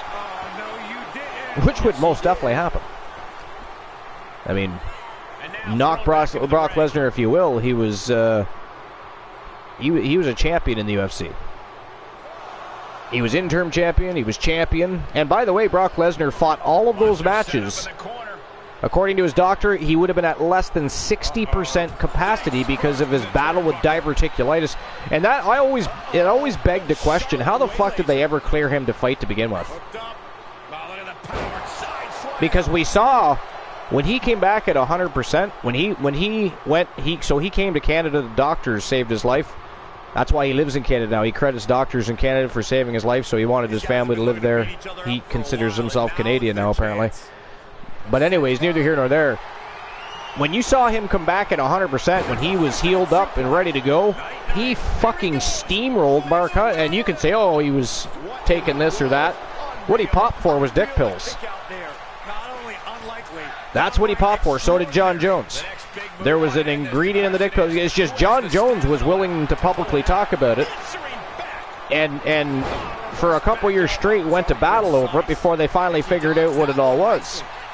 And then, of course, it left traces in his system and this and that. But Brock Lesnar, he's a private guy. He didn't give a fuck. He just took the fine and moved on with life. But go back and watch what he did to Mark Hunt, a prominent figure in the heavyweight division. That guy went from losing matches, which, by the way, were in other divisions.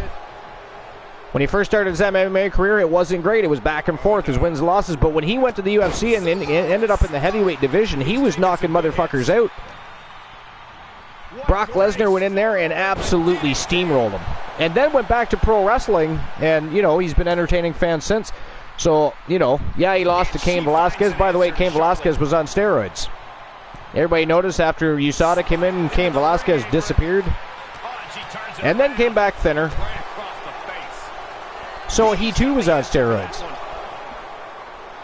And he was actually on steroids. That's not what Brock popped for. He popped for an ingredient in dick pills. By the way, speaking of Brock Lesnar, did everybody see that Sable is now going to be inducted into the Hall of Fame after years of that not being a possibility? I wonder what changed there, because Brock doesn't like his family in the spotlight, right? First and foremost. That's why she never went back to wrestling, in my opinion. I think Brock probably had a big part of that, Plus, they were raising their family. I mean, they have I think they have 3 kids, don't they? Yeah, I think so, 2 or 3. But yeah, so Sable is going to be going into the Hall of Fame. I don't think we have Sable. Perhaps we should get Sable. Brock and Sable could be in the hybrid division. That'd be fun. Yeah. What do you guys think about that? Brock and Sable joining the hybrid division. Fiendberry! I have The Rock, if you can smell what The Rock is cooking. What? The WWE Universe is on its feet, and deservedly What is he talking about? Are holding nothing back.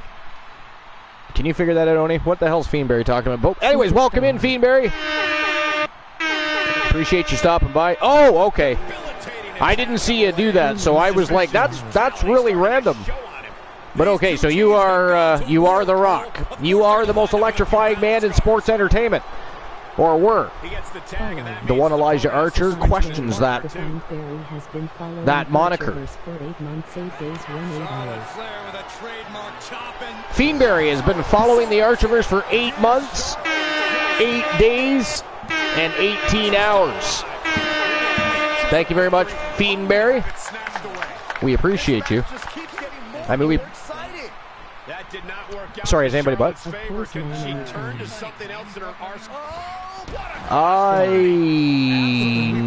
No. I don't think so. 673, unlucky. Yeah, no, I don't think anybody has claimed Brock Lesnar.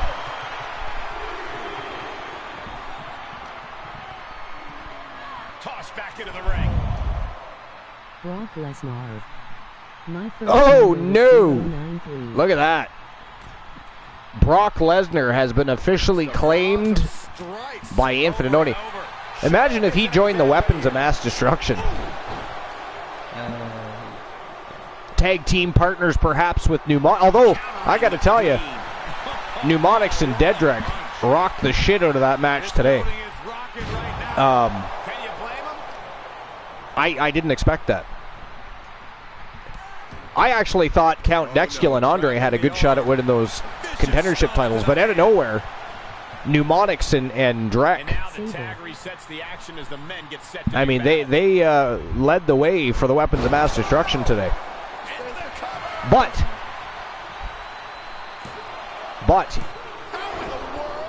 Johnny Rainbow and Brock Lesnar as a tag team might be fun. That's not going to happen. No. Well, you should hire Sable then too, and we could put Brock Lesnar and Sable in. Nice. And how dare you call me out for not looking at my chat? I'm sorry. You're not sorry. You did that shit on purpose. 093 was your first number. I believe it is 03. No, what is the number? 033. And you got 093, so that is unlucky. You have to come within 50 points by the end of the show. And be the person closest to the number, because obviously other people can also only get 864. Damn. I haven't played yet. 999, who did that? Fiendberry. We've seen a 000 and a 999 on the same show. That's nuts. 000 is still winning, yeah. It is. Yo, Almighty Exotic. Good Lord, we were literally just talking about you, Almighty Exotic. How have you been? What's new and exciting? The boys actually put their contenderships on the line tonight. Ended up losing to the Weapons of Mass Destruction. Although they were fighting the Weapons of Mass Destruction and the Wolfpack, consisting of Count Dexkill and Andre the Giant. You just woke up from a nap? I should play the lotto myself, actually.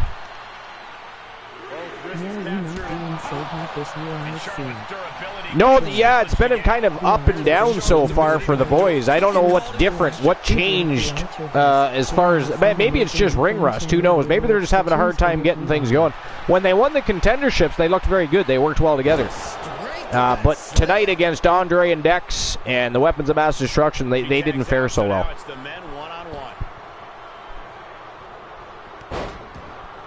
824 unlucky and 592 unlucky. We've left the Archerverse. There are some amazing and fun channel rewards to choose from if you are. Because the other number is 354, isn't it? So I'm way off. Way off on both. Been a hardship for these superstars to get to this point. I think these fans are driving. Did I do Superstar yet? I can't remember. You can sense the ride. But it's not going to be pretty. Superstar. Oh, fuck. The Archerverse is Riddle. I want a redo. That is gaslight. I got Riddle. Good Lord. Yeah, I'll move on. Before I go on a Matt Riddle rant.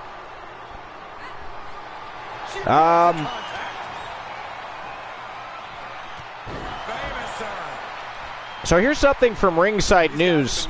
I find this specifically interesting just because of who it's involving, but ringsidenews.com, it is Subajit Mukherjee. It says Ryback's anticipated wrestling return predicted to generate ticket sales amidst online backlash.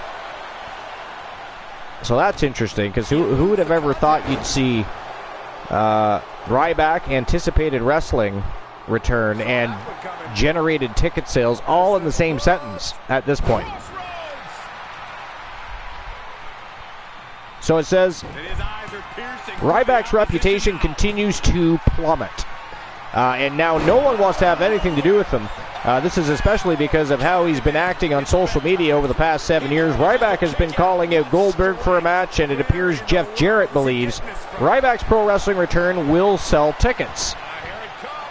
Ryback announced that he is set to return to the ring after a long hiatus. Due to this, Ryback previously called out, and that is a submission right there. Archer with a Hell's Gate. The ladies and gentlemen, the winners of the match.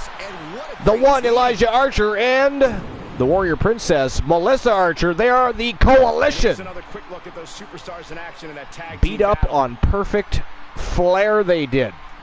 Congratulations to my own team. Big win for the Coalition. That is 2 victories for the Coalition tonight because Country Coalition, the Gooner and Mickey James won their matchup earlier. The Coalition. And the winners celebrating together. So another big win under the belts of the Coalition. Both in the hybrid division. And women's divisions on notice. Excellent teamwork in that. Where was I? All right. So Ryback announced that he's set to return to the ring after a long hiatus. He previously called it Goldberg for a retirement match. He doubled down on his desire to face the WWE Hall of Famer as well. Ryback has been making headlines for quite a few reasons. All the while, Ryback has been hyping up his return despite negative backlash. Clearly, Ryback knows how people view him in general.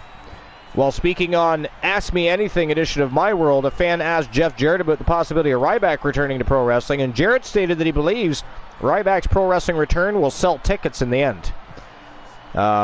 He said, in this day and age, we'll go back to our social media. He's obviously polarizing. That sells tickets. That's it. I just think it's really that simple. It's funny how the opinions can become so polarizing as if that's a bad thing. AEW President Tony Khan also confirmed he has talked to Goldberg recently. It remains to be seen whether Ryback will get his wish and face off against Goldberg at AEW All In August. But what do you guys think? What do you guys think about what Jeff Jarrett said? What about you, Oni? What do you think about what Jeff Jarrett said? Do you think it generates tickets? Because at the end of the day, regardless of the bad publicity, they want to see the guy involving the bad publicity live?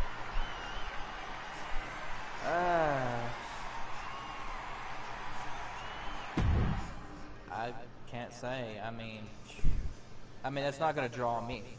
No, it won't draw me either. I mean it would take a really special matchup to draw me in, and I don't even know that Ryback Goldberg would do it. And by the way, the article says that Tony Khan has been talking to Goldberg, but yet Goldberg is about to have a match with Dolph Ziggler. Goldberg and Ziggler? Yeah. You didn't know about that? So, What the hell? Yeah. So instead of facing The Miz, which everybody thought was going to happen, and of course he ended up super kicking Shawn Michaels at the end of the segment, but he came out for an episode of The Miz TV with Shawn Michaels, and they both had a contract there. Dolph Ziggler signed it thinking he's facing The Miz, and they proceeded to inform him that he was actually facing Goldberg. And then Goldberg came out. Dolph Ziggler ran away, and Goldberg said, "You're next." Now, was there a redeem recently? No way. I don't think. Because I just posted my 2 in the Discord, and evidently these nuts claimed Rikishi. He did? But I didn't see anything in the chat. Is D's Nuts here? I didn't even see him come in. In the Discord, yes. Oh, in the Discord.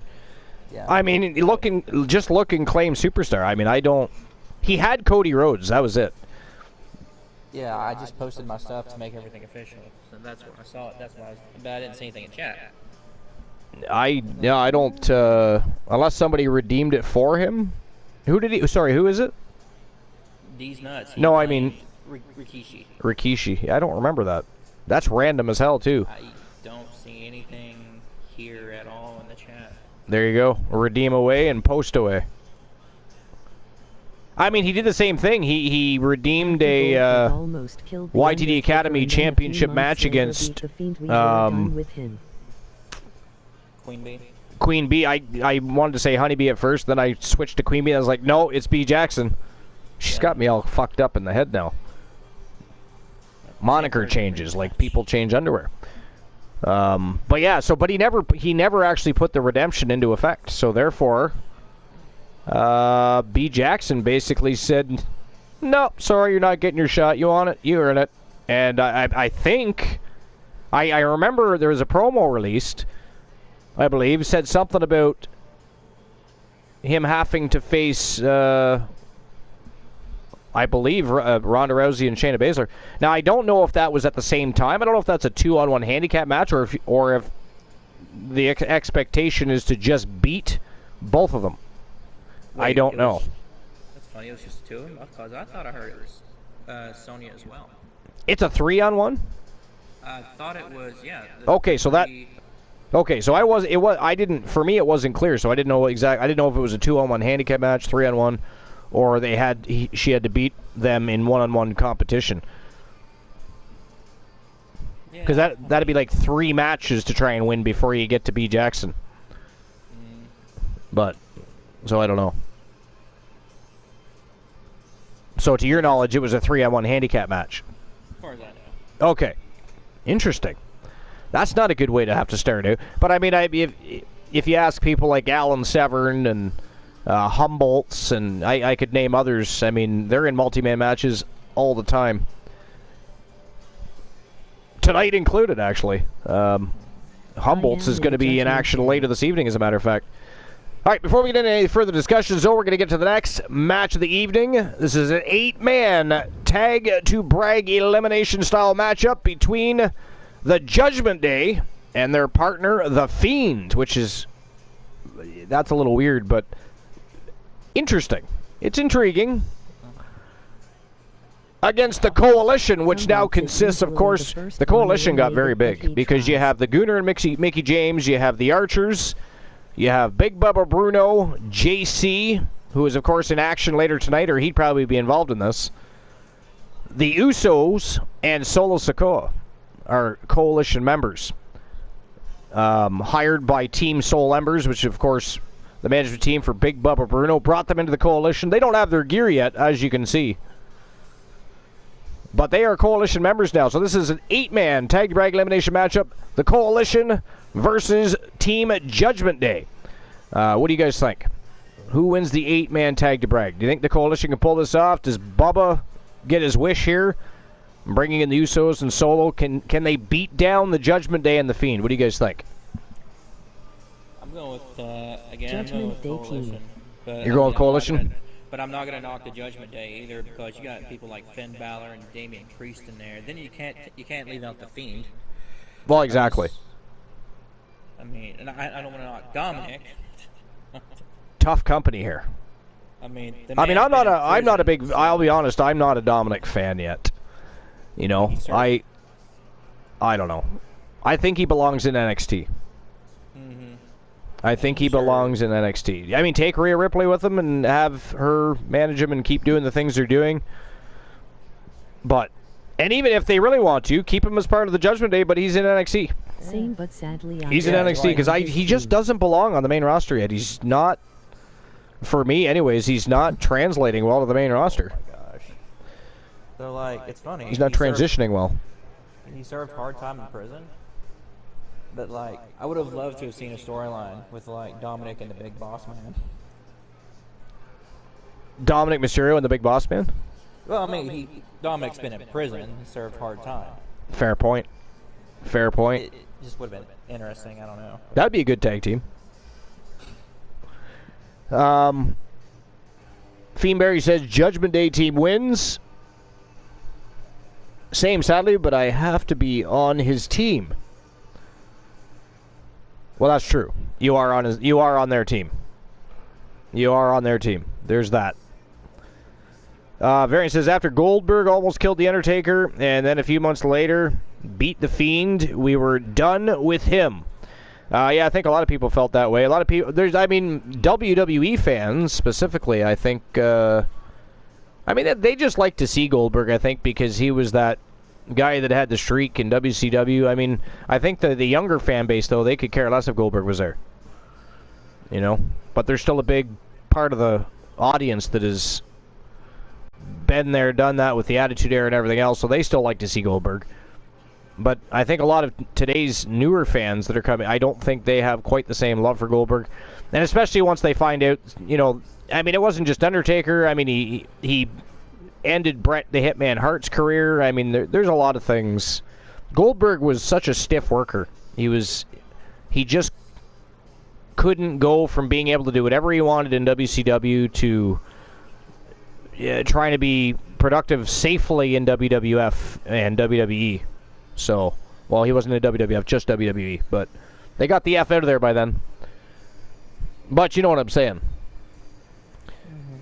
Yeah. All right, here we go. Team Judgment Day versus the Coalition. 8-man tag to brag elimination style matchup. Let's go. All right, so I'm actually going to take a short break. I have to use the facilities, but I shan't be long, Oni. If you got any info you want to give out to people there or talk about past shows or anything you want to do, go ahead. As far as the chat goes, you bunch of villainous fucks, you guys can do whatever you want to do. If you guys want to tell some jokes, I'll read them live when I come back. Or tell us a story.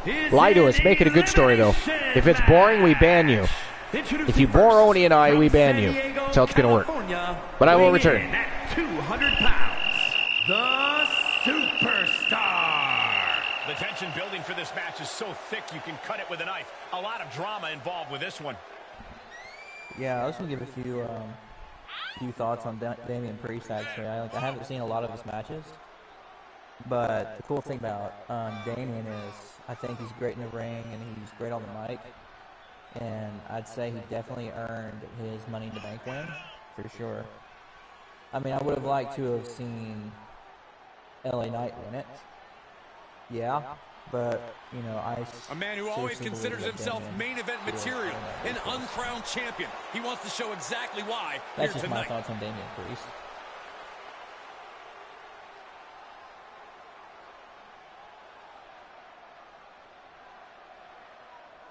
Alright. Dominic coming out here.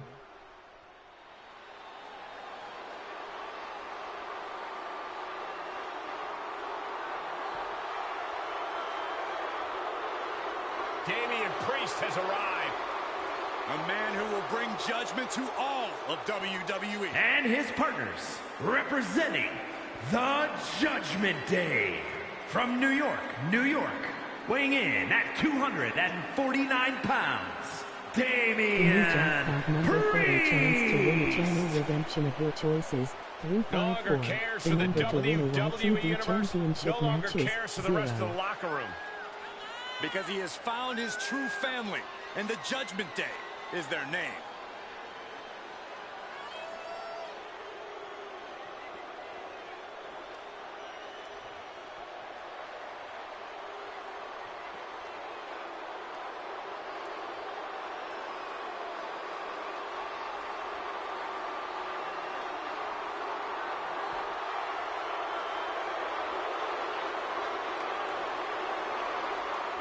Multiple title reigns in his career already, but Priest wants even more. And there's nobody who can stand in his way.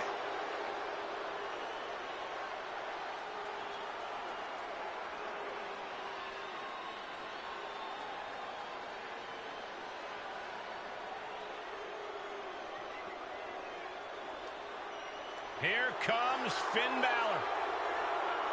A man who has truly embraced his darkness and has seen success as a result.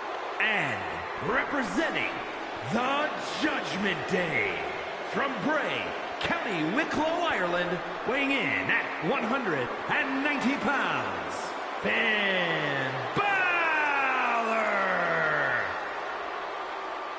The Prince has arrived and is more lethal than ever. Hey, a sense of pure animosity to him.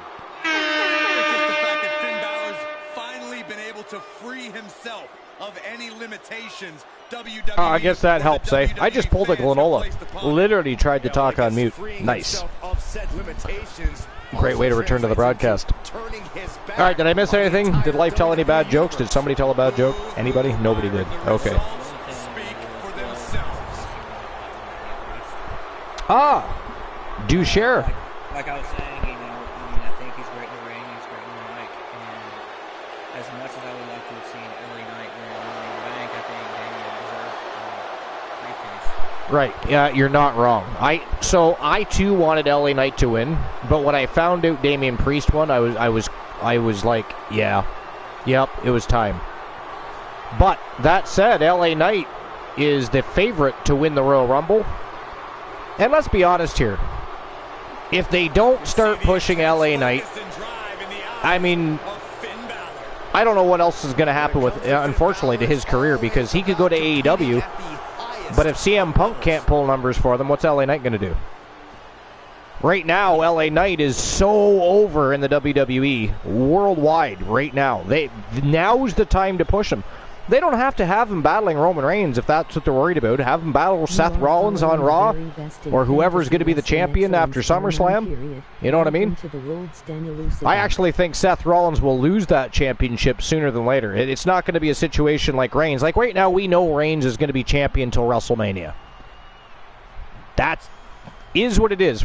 Sorry for all you guys that think he might lose that championship at SummerSlam, but that's not going to happen. Matter of fact, apparently there's a legend returning that's going to turn heel and help out Roman Reigns. And wouldn't it be funny as fuck if it was The Rock? Wouldn't it be funny as fuck if it was The Rock? Come back, turn heel, and help Roman Reigns. Oh my God. But then eventually The Rock turn on Roman and take his title. Could be The Rock. Well, also, it could be Rikishi. He's a fan. Rikishi. Could you imagine if Rikishi does it? Holy shit. And Rikishi's never been world champion. Nope. And we know they don't mind putting the Universal Championship on Legends. So.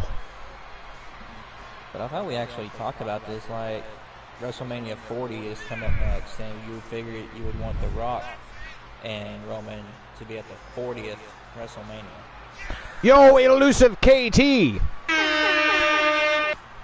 Welcome into episode number 496. Welcome to the Fam Jam. Thank you for the follow. We're right in the middle of one of our regular weekly shows, Wrestle Wars Genesis. We're on the road to the first all-women's stream preview. It's just around the corner, so there's a lot of action heating up in the ring. Women's division, hybrid division, tag team divisions, factions are growing and expanding and being created in some cases. So there's a lot going on. Welcome to the show. Enjoy the community. Enjoy the match at hand. We're about to see a 8-man tag to brag elimination matchup between Team Judgment Day. Judgment Day with The Fiend, as you can see, taking on the Coalition. And the Coalition just got a whole lot bigger because Big Bubba Bruno and his management team hired the Usos and Solo Sikoa. So it is grown. It is massive. It also extends to the Hyper division. You got the Gunner, Mickey James, the Archers. The Coalition is a massive, massive faction right now. The biggest it's ever been. And they're doing very well. I mean, look at Mr. and Mrs. Archer are actually Pure Wrestling Champion and Women's World Champion, at least for the time being. I say that because Archer loses that title like he loses his mind. So, I mean, you never do know how long he's going to be champion for. But he does love that Pure Wrestling Championship, though. Between that and the tag, he's always loved the tag team championships. Never cared. He's never really even chased the world. Actually, if you check the records, I think he's only been the world champion once.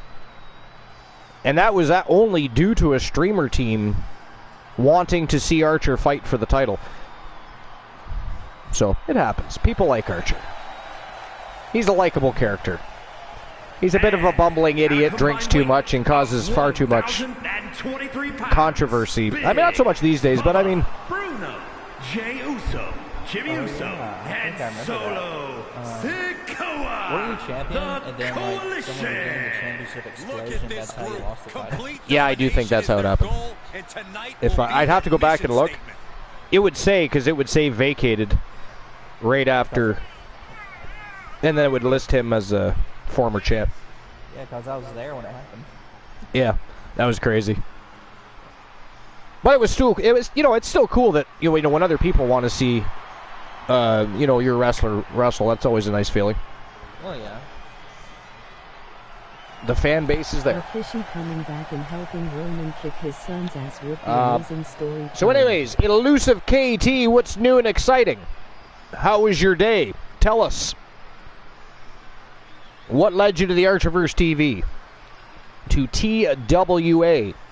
The most must-see show on Twitch and YouTube TV. The very best in fantasy wrestling excellence, bar none, period. what led you to us. Eliminate each member of the opposing team one by one until only your team is left standing. And might I say that the announced team is quite elite, especially tonight. Oh, absolutely. Variant says Rikishi coming back and helping Roman kick his son's ass would be an amazing story. Yeah, it absolutely would be, especially considering that's the Usos' father. You know what I mean? That'd be awesome. What a headbutt. Vicious. I would be okay with that. Froggy says that would be nuts. It would be nuts, but it'd be very good storytelling. I mean, you could still factor The Rock in there. He is family. So either way, it'd be a family member returning to help Roman whoop their asses. Wow, Dominic is being eliminated. He is out of there. Jey Uso took him out. So Team Judgment Day already down a member.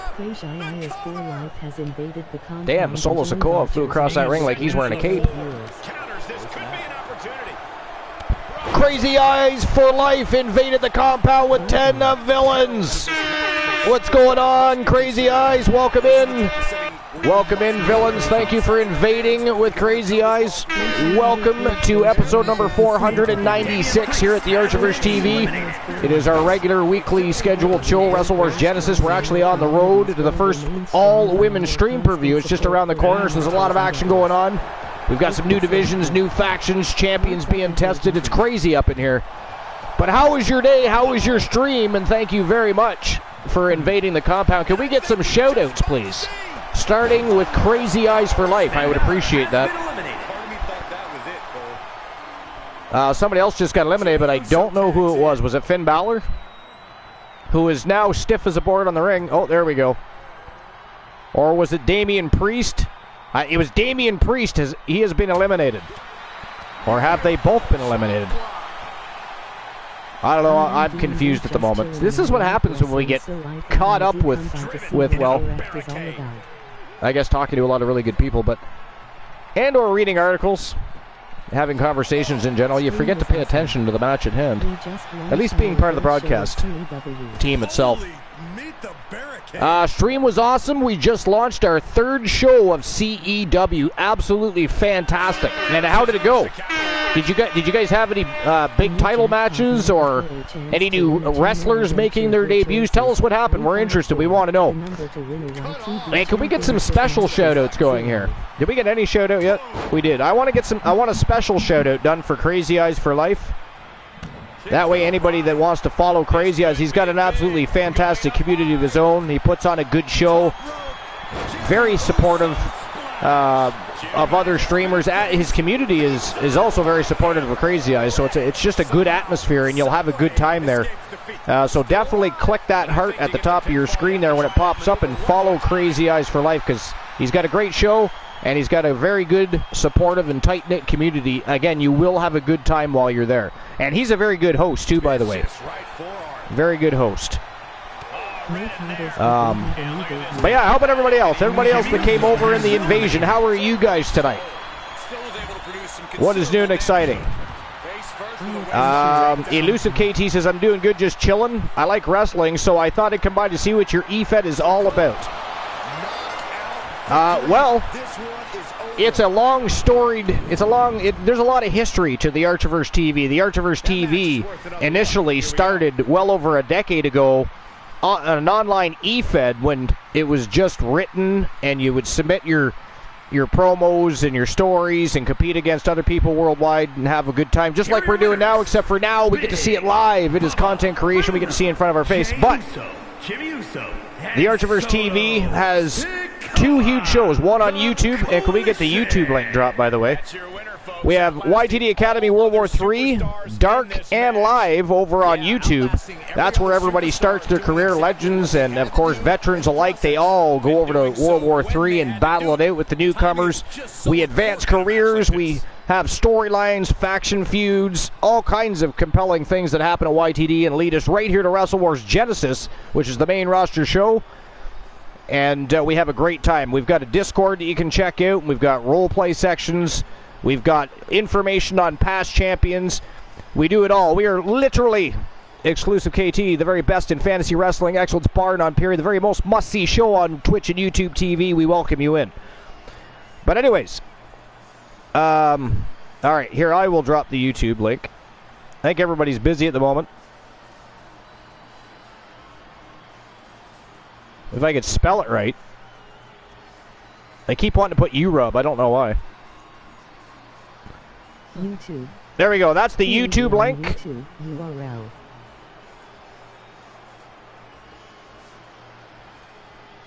And there is the Discord link. So feel free. And do remember, subscribing is free on YouTube. So make sure you subscribe. We have 539 subscribers on YouTube and climbing. And, of course, we just made the partnership program over on YouTube. So YTD Academy World War III is rocking and rolling, and it is all thanks to the community you guys just decided to invade and join and have a good time with. They're the best community on Twitch, in my opinion. Very supportive, full of brilliant gamers and streamers, artists, musicians, people from all walks of life. They are so supportive. They didn't just help build the Archiverse TV here on Twitch, but they literally helped with everything from concept to inception to building what we now know as YTD Academy World War III on YouTube, and the rest is history. But we have a great time, great community, great shows, and Elusive KT, we just want to welcome you in. Thank you very much for popping in. Thanks for following, and I'm sure you'll enjoy your time because, again, we have some great people in this community. Very, very good people, and if you have questions, they all know the answers to whatever it is you need to know as well. So you don't even have to just ask me. That is how invested and involved the community is. They know everything that goes on. Hell, they create most of the storylines and angles. So it is what it is. But before we get back to conversation, ladies and gentlemen, that was it. That is all. The winners of the 8-man Tag to Brag elimination matchup. The Coalition, consisting of Big Bubba Bruno, Jimmy and Jey Uso, and Solo Sikoa. Big win and another win. That is 3 victories for the Coalition tonight. 2 in the hybrid division. And if anybody's wondering what the hybrid division is, it is our mixed gender tag team division. We call it the hybrid division because all of the battles, the faction wars, the tag team matchups, they happen in a tag team format. However, when it comes to the championship titles, they are fought over in singles competition, and members of the team have to decide, is it going to be the women or the men defending the titles this week? That's how it works. But tag team battles fought in the ring in the squared circle as a tag team format, but they go to war over the championships in mono-a-mono 1v1. And that is the hybrid division. That's why it's called the hybrid division. It's a lot of fun. It's very deep there. I think we have, well, we just lost the Golden Siblings because they decided to go back to, well, one singles competition. The other just built a massive, massive faction with January, who was the coldest bitch on the planet from Team Infinite Oni. Shayna Baszler, Ronda Rousey, Sonya Deville. It is crazy. Elusive KT says, I vibe well with villains. Then you'll get along good here because the entire community, and I did just boast them as the best community on Twitch. They are all fantastic, talented, brilliant streamers, but they are all fucking villains, all of them. They catch me in swear jars. They ban me from my own matches. And again, I've said this before, those were meant to be for the co-host, to have fun, to ban the damn co-host, but they just turn it all around on me. Happens all the time. They are rabid wolves. They are trolls even, but they are amazing human beings, and you will have a good time. That I promise you.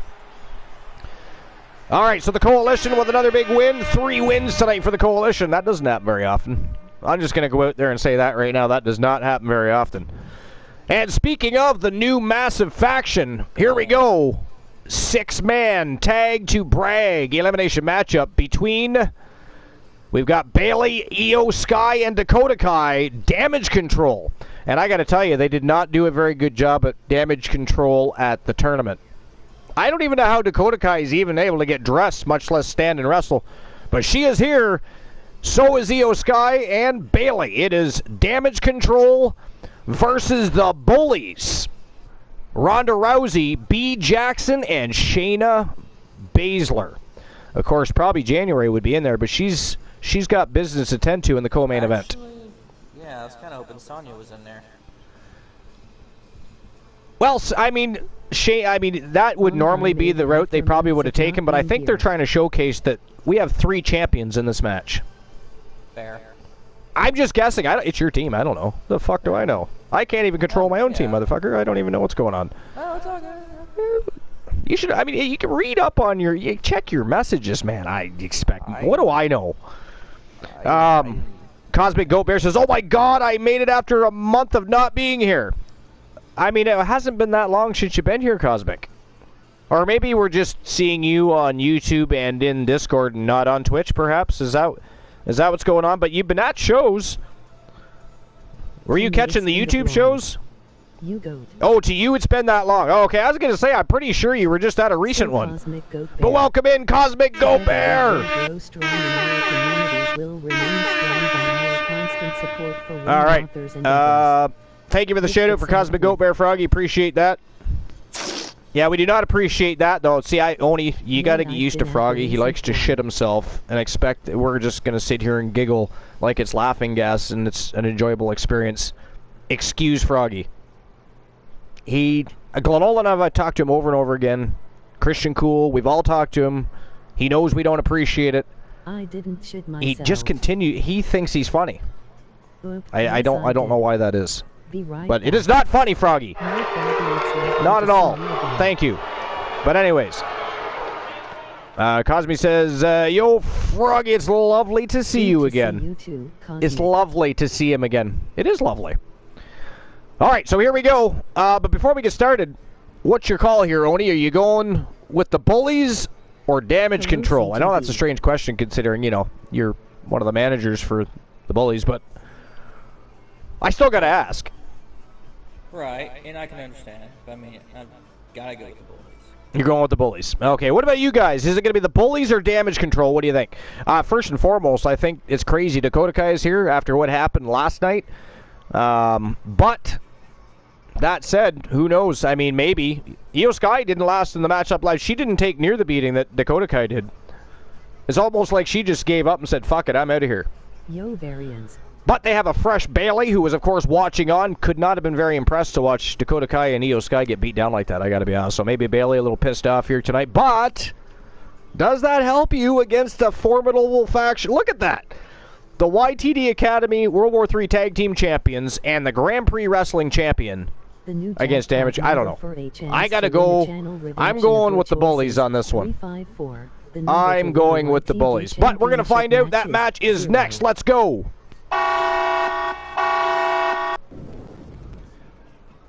All right, so,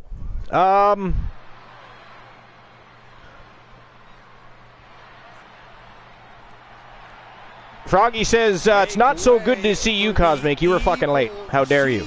And Froggy, that's not very nice, by the way. That is not very nice. Elusive says, I joined your Discord. Let me know if you want my character to join Cutthroat Cash. Oh, you're a wrestler. So on Discord, if you go to the ink a contract section, which is in discussions, etc., there's a spot there where you can put your wrestler's info, and then we can ink him to a contract, get him started in dark matches over at YTD Academy Dark, and then of course he'll make it from there to World War III Live, and then eventually, I'm sure, Wrestle Wars Genesis. That's how that works. Lover or hater, Sky has one of the best moonsaults in all of WWE. Cosmic says, I'm going with the bullies too. Yeah, me too. Another one tonight. The genius of the Sky about to assert control. So yeah, Elusive, if you want your superstar to get into a contract and you want to become a member of the streamer teams, you can actually do that. I believe we have, I forget what the number is. We have around 120 something. I stopped keeping track for a long time, at least up to 100. We kept track of how many streamer teams that became interactive and have wrestlers that are either waiting to be re-signed, shelved, on hiatus, or currently active. Over 120 streamer teams, and you are now opting to join those streamer teams. So welcome in, and go ahead to Discord, put that information in, make a contract, and we'll get you rocking and rolling. Welcome on board, Elusive KT, a brand new streamer team, guys. She has a nice butt. Brand new streamer team. Welcome them in.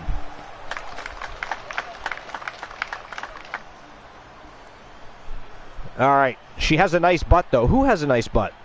Oh, Dakota Kai? You think Dakota Kai has a nice ass? Not terrible. It's not terrible, no. Yes. Who has a nicer ass?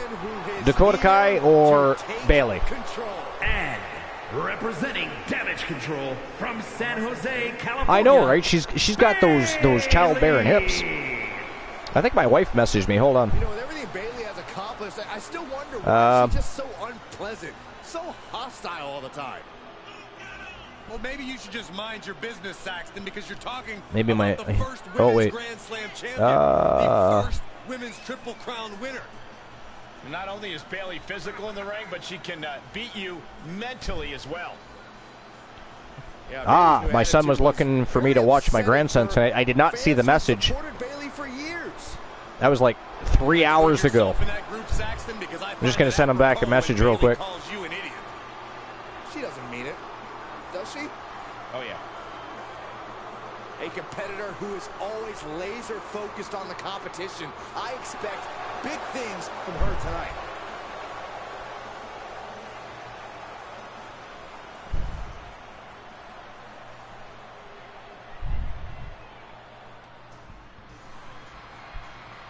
He wanted me to watch my grandson for a couple hours. Check out the latest craze in TWA merch. I did not see that. Purchase your Oh, Glenola messaged me as well. Hey, Archer, I won't be on Twitch tonight. BP is a bit high, and they forced me to the ER rather than getting my shot. 280 over 100. Something made them nervous. So, yeah, Glenn's still under the weather, not feeling good. So if we could all send best wishes to Team Glenola for his breathing patterns, oxygen levels, and other such things to get better so he can feel better. And not just join us here at the Archiverse, but be able to do his own thing. It's pretty hard to stream and enjoy your community if you're not feeling well, especially. So Glenn has COPD, if anybody knows what that is. But now I don't think it's to the point where he has oxygen tanks or anything, but I know he does have to take breathing treatments using a mask, which is usually when I poke fun and call him Darth Glenola. But yeah, so if we could send best wishes to Glenola, hopefully a speedy recovery is right up his alley. Strife says grandson, so you are not just an ass, but a grand asshole. You fuckface. But yeah, I have grandchildren. I do. I have 3 grandsons and 2 granddaughters. So far. So far. 2 teams. Each looking to take the other out. Cosmic says, oh no, I hope he gets better. I'm sure he will, but a speedy recovery is always nice to wish for. D's nuts. Are you live every single day? No. Absolutely not. I mean, if you paid attention and you were around more often, you would know that.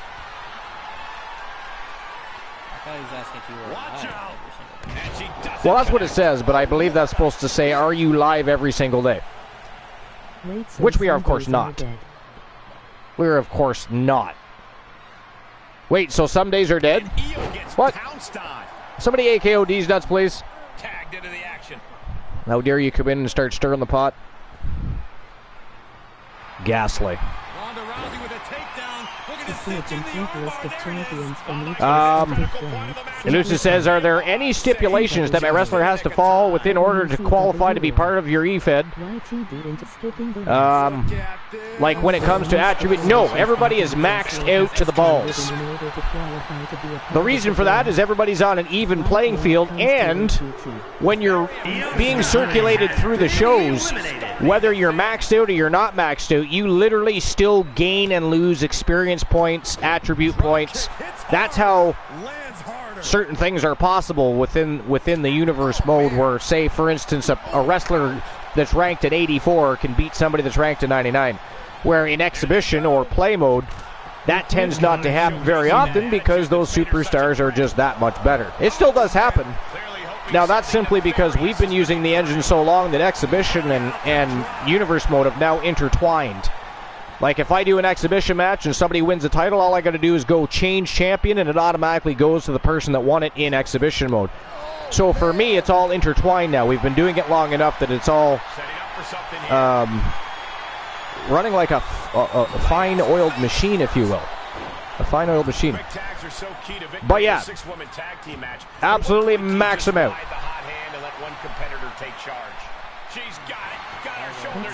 Pretty sweet. Well, it's just easier, you know. It has. Listen, I have had maybe 1 or 2 people in the entire history of the Archerverse try to cause issues because maybe they lost a championship or they thought that they should have won and not the other person. Everybody else gets it. It is completely 100% simulation show. Wrestlers are controlled by the AI, and they are also controlled by their management teams. They are in complete control of their wrestlers' storylines, direction, and everything else surrounding that. So maxing them out was a good way of putting everybody on an even playing field, because at that point it's not about the attributes and the experience points, it's about how good of a wrestler you can make,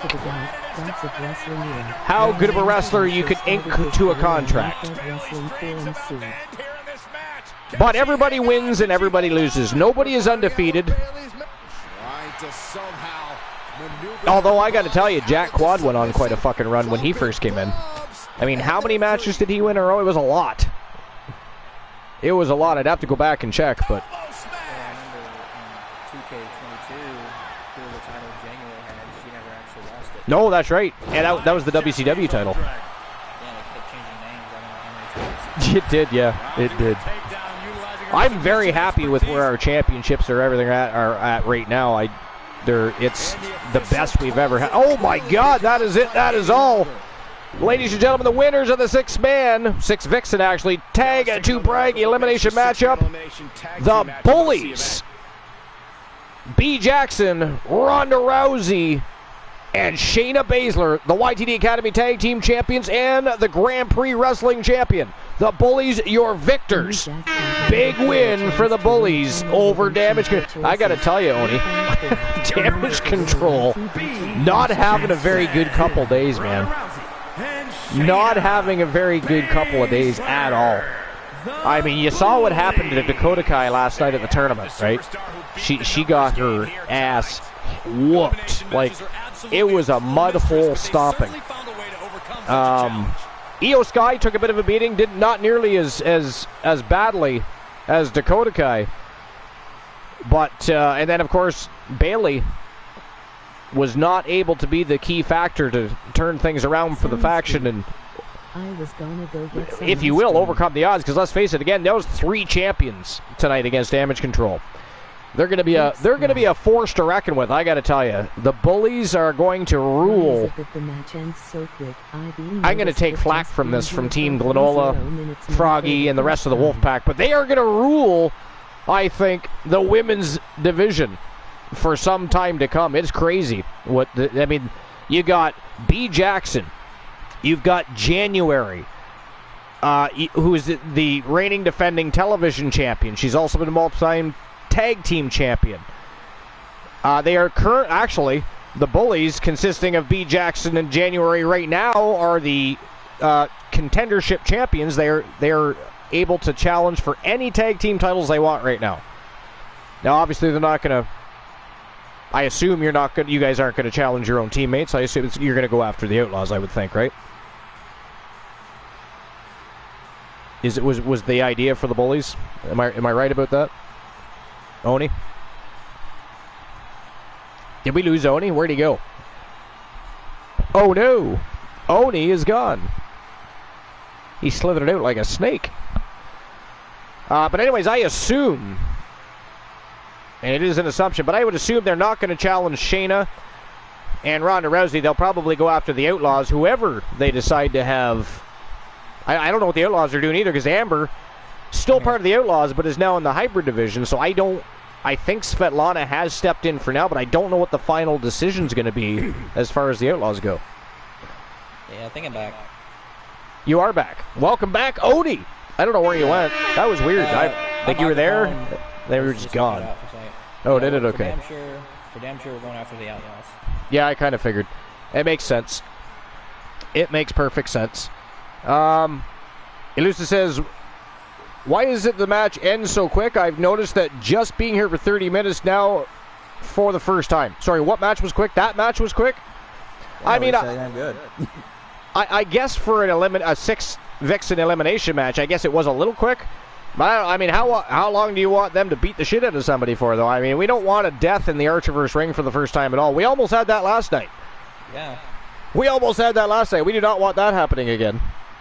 We do not. Dakota Kai, I don't even know how she showed up tonight. It was nuts. But anyways, all right, moving on to the next match of the evening. And ladies and gentlemen, we have officially reached the championship rounds. So you know what that means. It is betting lines time. First match in the championship rounds. This is for the Legends Championship. Scott Hall, Ricky the Dragon Steamboat, King Harley Race, Booker T, the man called Drek pulling double duty tonight. He wanted that shot at Jay Simmons. I don't think he really wanted to be involved in a 6-man eliminator match, but that's what he's getting. He asked for it. You better be careful what you wish for. You're going from tag team action to eliminator action.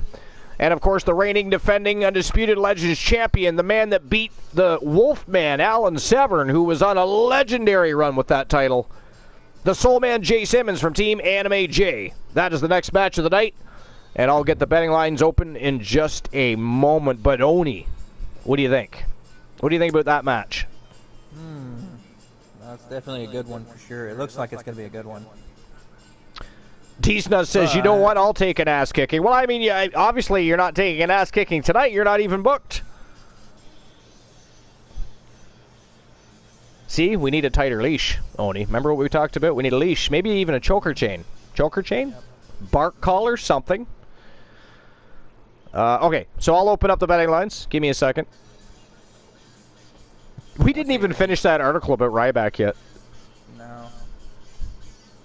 I mean, it wasn't terribly interesting anyways, but I wanted to see if there was anything else said.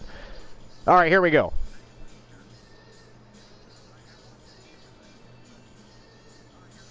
So who walks out the Legends champion? I want to say Ricky Steamboat. I would be... you know what? If Ricky Steamboat wins this title, I'm going to totally mark out. I don't even give a fuck. I'll act like a 5-year-old schoolboy. I really won't, but the thought is fun, isn't it? Maybe a little. But anyways, Drek also capable of doing this. Scott Hall, Harley Race, Booker T.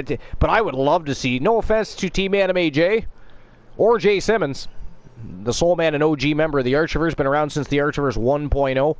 But Ricky the Dragon Steamboat, one of my favorite wrestlers of all time. And, by the way, should have been world champion. Should have been Intercontinental champion. I mean, the list goes on of stuff. You're talking about a guy that was able to put on technical master classes over 2,000 times with just Ric Flair alone. That dude, when you talk about the best wrestlers in the fucking world, it disgusts me how little that man comes up. How little. I mean, one of the best matches in wrestling history to this very day is still Ricky the Dragon Steamboat versus Randy Macho Man Savage for the Intercontinental title, and that wasn't even one of his best matches. It was just one of theirs, if not theirs. The feud that Savage and Steamboat had, you know, leading up to the matchup and then into the Intercontinental title. To be honest, that stole the show. That was literally the best match of that pay-per-view. And if you think about some of the things that transpired, I mean, it's kind of crazy to think about. Because that was what, WrestleMania 3? Yes. Yeah, it was WrestleMania 3. And the big matchup was, of course, Andre Hogan, which was a huge, huge disappointment as a wrestling fan. But Ricky the Dragon Steamboat, Macho Man Savage totally stole the show, and that would be an easy 4 3/4 to even 5-star matchup. So, but who walks out the Legends champion? Is it going to be Booker T? Or Ooker? Forgot the B. Is it going to be King Harley Race?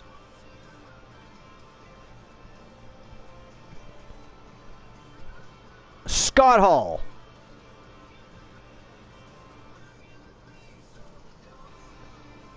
Ricky the Dragon Steamboat?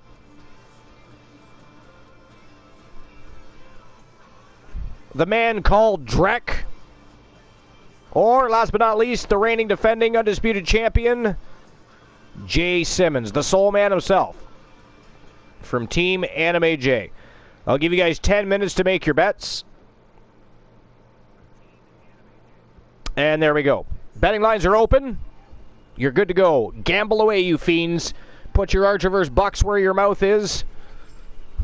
Get involved. Participate. Become interactive. You can bet as little as one Archiverse buck. You can bet as many as you want. Bet your house, your car, your tractor, the cows on your farm. I don't care. Get in on the betting. But here we go. Legends Championship on the line. Eliminator matchup. Showtime and go time it is. Let's turn and burn. And for anybody that doesn't know what an eliminator matchup is, it is our version of an elimination chamber. Just with far better superstars, a far nicer arena, and a much sexier announce team, if I might say so myself. Only I think we are just a very sexy team. Chamber match, and is for the Alliance Championship. Ooh, what you ordering? Introducing the challenger from Houston. So what's your thought process here? What are you going back and forth? Because pizza is always a good answer, but so is, like, you know, maybe some Greek souvlaki or you know, something like that. I mean, there's options here. A wrap, quesadillas, shawarma. Well, I'm thinking Bojangles. What's that? I'm Canadian, don't forget, goddammit. Yeah, I got you. It's a Cajun chicken place. Cajun chicken place. Oh my good God, that sounds good. Cajun chicken place. So what's their what's their famous combo or entree, or what do they have there most people get? It's usually, I guess. You're going to get ice cream? What kind of ice cream, Life? Don't you dare mention ice cream and not tell us what you're having. Actually, Life, I think January's got some for sale out in the parking lot if you want to catch her real quick for her match. She does sell ice cream on the side. Who does? January. Oh, January sells ice cream? The coldest bitch on the planet selling fucking ice cream. That's hilarious. Yeah, there's a logo and everything for it. The man called Drek now officially, after earlier this evening, one half of the contendership champions. He and his partner in crime can officially challenge any of the tag team champions for a shot at their titles. But just like any other of our contenderships, ladies and gentlemen, don't forget that the longer you hang on to the contenderships without cashing them in, you run the risk of having to defend it. This is not a smaller and weaker promotion. We have much better concepts and ideas, and we want to keep things active, keep the juices flowing, the electricity rocking and rolling. Life says, great to hear, I'll go there. Where are you going?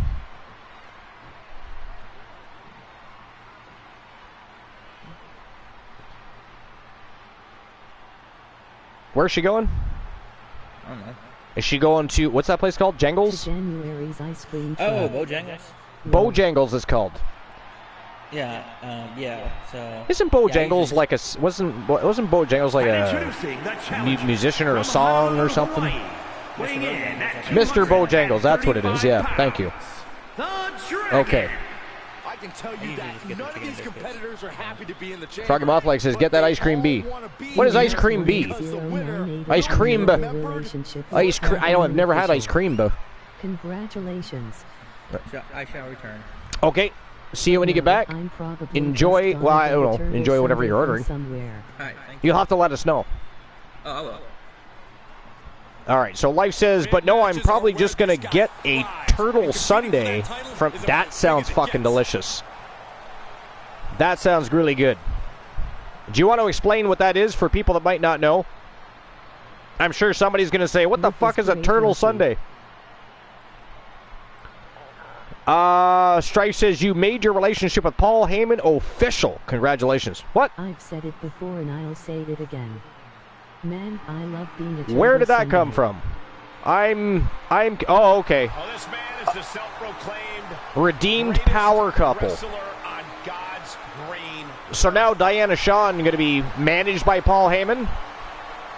And introducing Don't forget the to put it in from Kansas claimed City, superstars. Missouri, weighing in at 253 Anything that isn't pounds, officially claimed is not actually claimed, and you do waste your Archiverse bucks. Harley possesses vaults of championship gold because he has been dominant. Speaking in of that, every I should check the queue. that has ever been graced by his presence.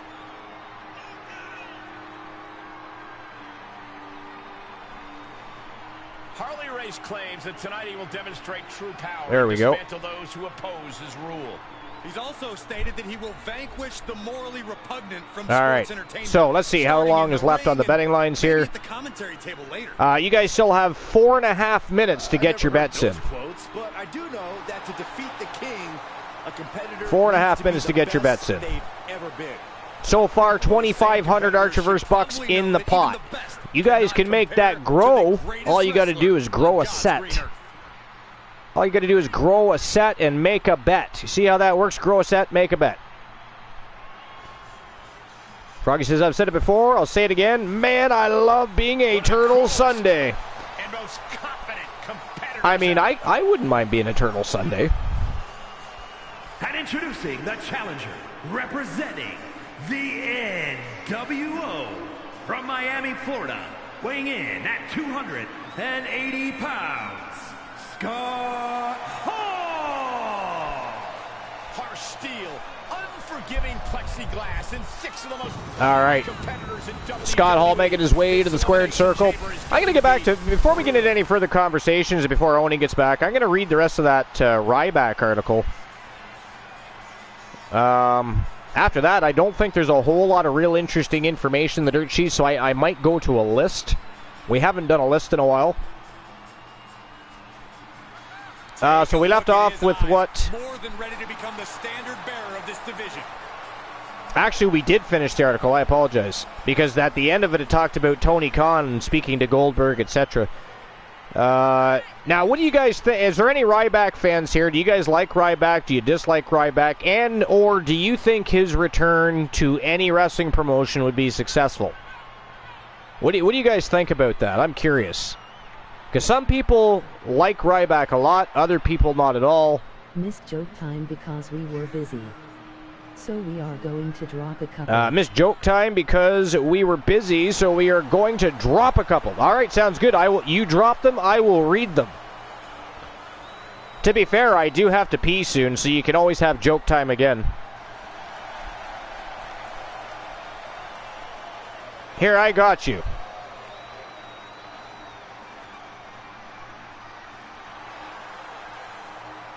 And introducing the champion, representing Power and Glory. From There you go, Boston, Variants. Massachusetts. Now Weighing it's in official. at 230 And you can tell some jokes. He is the Froggy says, not a fan of Ryback. The character was fun, but the person is, not a fan. So here's the thing, I agree with you, but I'll be honest, I actually would prefer to watch him over Matt Riddle right now. I would prefer to watch him over Matt Riddle right now. To see a complete list of champions from each respective brand, simply type. I actually didn't mind Ryback as a wrestler. I thought he had a pretty good wrestling repertoire. He was strong. You know, he was getting over. It wasn't him. I mean, it was his ego that eventually got in the way, right? It was his ego. It fucked everything up. Thought Ryback's power play of legally changing his name so WWE had to drop his merch. Yeah. In that pod and the countdown comes on, it's like staring down the sands of time on a doomsday clock. I understand why people do that, though, because when they go to another wrestling promotion, they can still use the name that got them to where they were, you know what I mean? It's one of those gray areas where sometimes you think it's just an artist is what mostly, an athlete, you know, changing their name for selfish reasons or whatever, but I mean, I think sometimes it's necessary. You know, some people don't need a name. Once they've been somewhere and become big, or, well, mind you, if they're big and huge in the company, they'd probably still be there, but once they become fairly big, even if they make it to higher mid-card status, you know, they're going to be remembered and booked by other promotions. If you don't have that same success, but, you know, you did have a small amount of success previously, you can at least try to sell your name, you know what I mean? I don't know.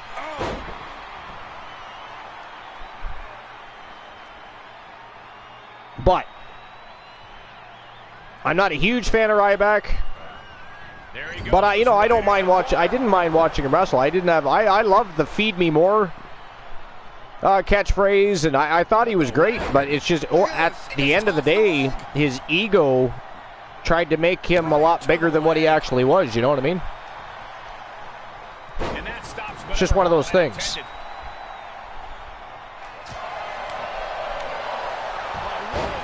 So Jay Simmons and Scott Hall, the reigning defending champion, being forced to get into the squared circle first against Scott Hall. I mean, that's not necessarily good news if you're the Legends champion. Strife says, did you hear about the cross-eyed circumciser? He got the sack. Oh my God. The man called Drek is in next. It is now a triple threat affair. Random Games Boo. Welcome into episode number 496. How are you doing? Bray Wyatt Wednesday? Yeah, Bray Wyatt, Zeus, and a few others. The next DLC pack is the 19th, I believe. We'll probably get a patch, I'm sure, as well. But anyways, welcome to episode number 496, Random. This is our regular weekly scheduled show, Wrestle Wars Genesis. We're adding some more fuel to the fiery road to the first all-women stream preview, YTD Uncensored. It's coming up in a couple of weeks. So a lot of things going down, champions being tested, superstars looking to rise to the occasion, faction wars, tag team battles, a lot of craziness going on. But welcome in, welcome to the show. Enjoy the community and the show. We have one of the best communities on Twitch, in my opinion. Brilliant people, fantastic human beings, awesome gamers and streamers, musicians, artists, we got it all. But they are a fantastic community. We are the very best in fantasy wrestling excellence, bar none, period. And the most must-see show on Twitch and YouTube TV.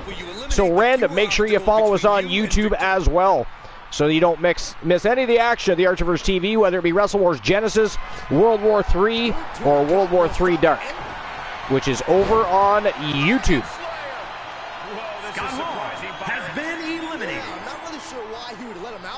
Scott Hall has officially been eliminated, down to Simmons and the man called Drek for now.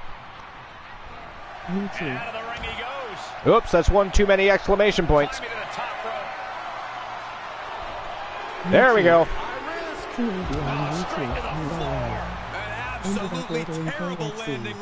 Oni ended up ordering KFC. See, I like Popeyes better.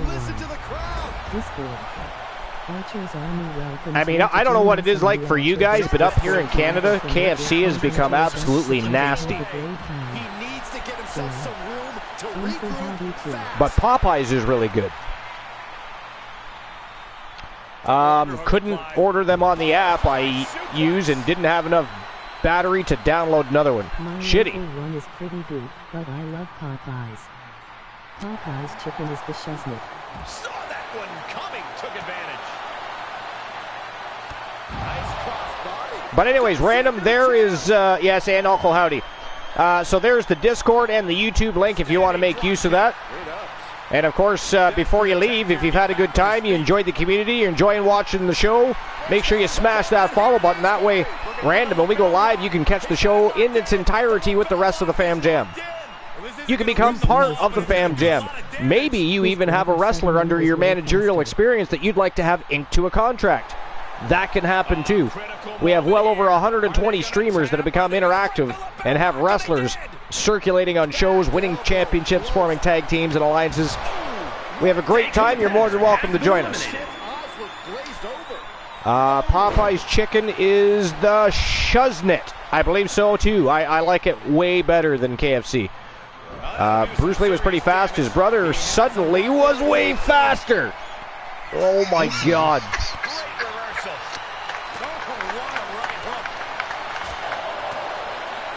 But, so anyways, random, what led you to the Archiverse TV? What brought you in? Do you have mutual friends here at the Archiverse? Do you have people that you've seen in other streams and led you here? How did you end up here? I know sometimes it's completely random, and your name is random, but I will not make any assumptions. Here's hoping to make a big impact here tonight. King Harley Race in the squared circle. Ricky the Dragon Steamboat. Look at this. Sit down pile driver to King Harley Race.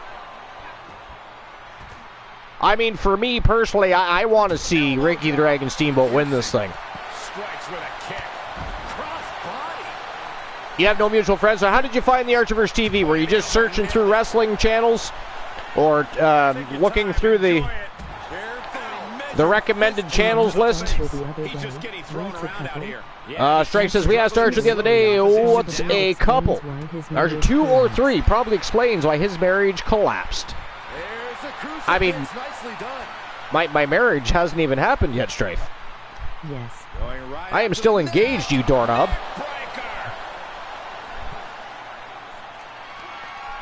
Random says, yes.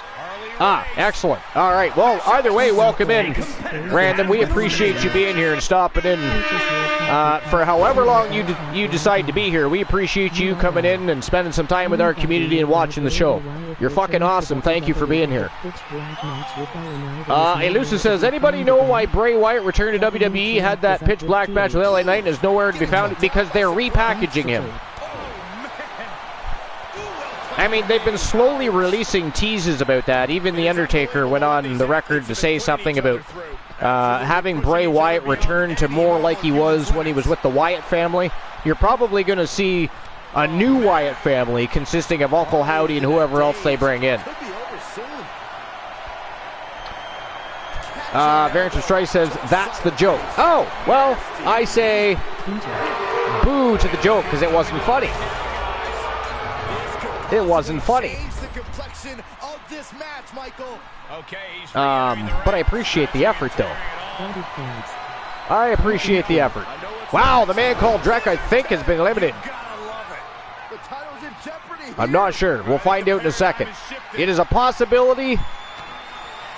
We know the champion's been eliminated because it is down to Booker T, the man called Drek, and King Harley Race, and he has not been eliminated. So we are down to the final 3 in this eliminator matchup. The man called Drek, Booker T, and King Harley Race. One of these guys is walking out with the Legends Championship, guys. Unfortunately for me, Ricky the Dragon Steamboat won't be one of them. I was literally going to mark out like a 5-year-old if he won. I was going to mark out like a 5-year-old. Has been eliminated. We can have a new champion.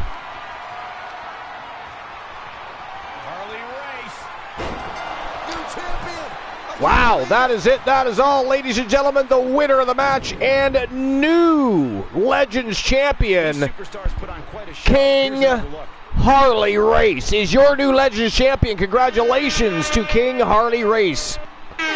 Wow, man, the Legends Championship has seen some hot potato action in the last little while.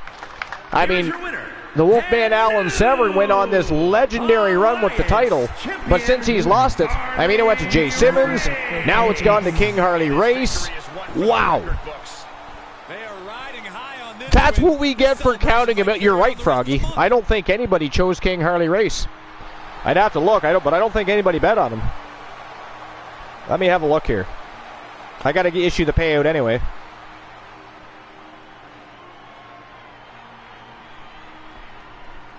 Yeah, nobody bet on Harley Race at all. The bets all went for Booker T, Scott Hall, and Jay Simmons. The winner, though, King Harley Race. 2,500 Archiverse bucks being distributed. And I'll get the betting line ready for the co-main event. Shadows. Lord. So it shadows. Together we will grow strong in our And on with the communities show will we remain strong by go. our constant support for one another's endeavors. All right. That said, with Catch up with the chat real quick here. Pretty Boy Sage 8, thank you for the follow. And Shadows invading the compound with 12 villains. Welcome in, Shadows. By the way, Shadows, Tony Stone had a very interesting beginning to his evening. You're going to have to check that. I'm not going to spoil it for you, but Tony Stone had a very interesting evening. You're going to want to check that out. But welcome in, Shadows, and all of you villains. What's new and exciting? How was the rest of your stream? How's everybody doing? What's new and exciting? All of that shit, tell me. Bring it on. You missed Infinite Oni. He was on the broadcast. He just went to get something to eat. He will be back. And we're at the co-main event of the evening. We only have 2 matches left, but we may be doing a bonus match as well, so you guys come in at a good time. But what's everybody doing? What's new and exciting? We've got some new followers today. Infinite Oni got a gift subscription from Team Sir Jack the Greatest. Lots going on. The show has been excellent. We've had no naked people. I'm just waiting on my food. We have had no naked people. I'm just waiting on my food. Wait, ... did we miss Humboldt's Strike match? says, wait, did we miss Humboldt's match?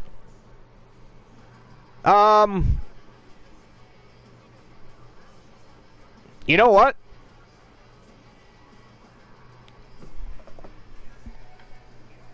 I don't even know what happened to Humboldt's.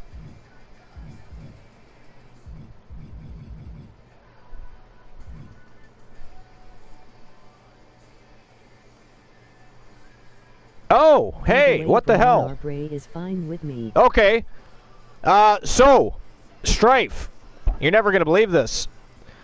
So I did have Humboldt's booked in the main event for the television championship, but for some reason they have swapped Humboldt's with Carlos Hawkins, and I don't know why. I can't even explain that.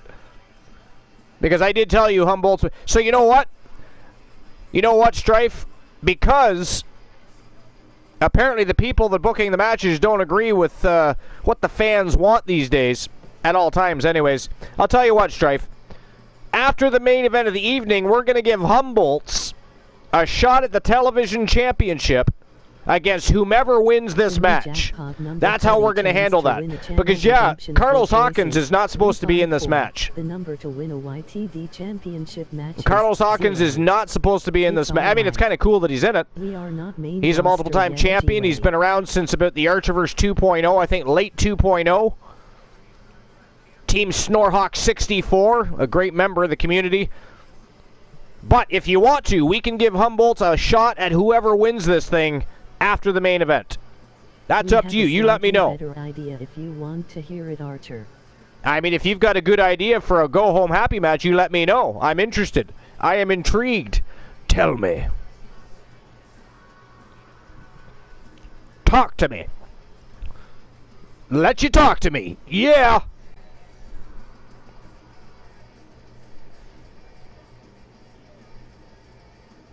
All right, but anyways, co-main event of the evening was fantastic. China versus January is the co-main event, and it is for the Women's Television Championship. That is the next match of the night. I'm going to get the betting lines ready in just a second, so you guys get ready to put your Archivers bucks where your mouth is. It is betting time, co-main event. Instead of a dark match, Humboldt's versus AJ Styles, out for blood. So what that would be is a Crimson Lockdown, probably. A Crimson Lockdown match. Humboldt's AJ Styles. We can do that. If that's what you would like for a go-home happy match, we can do that.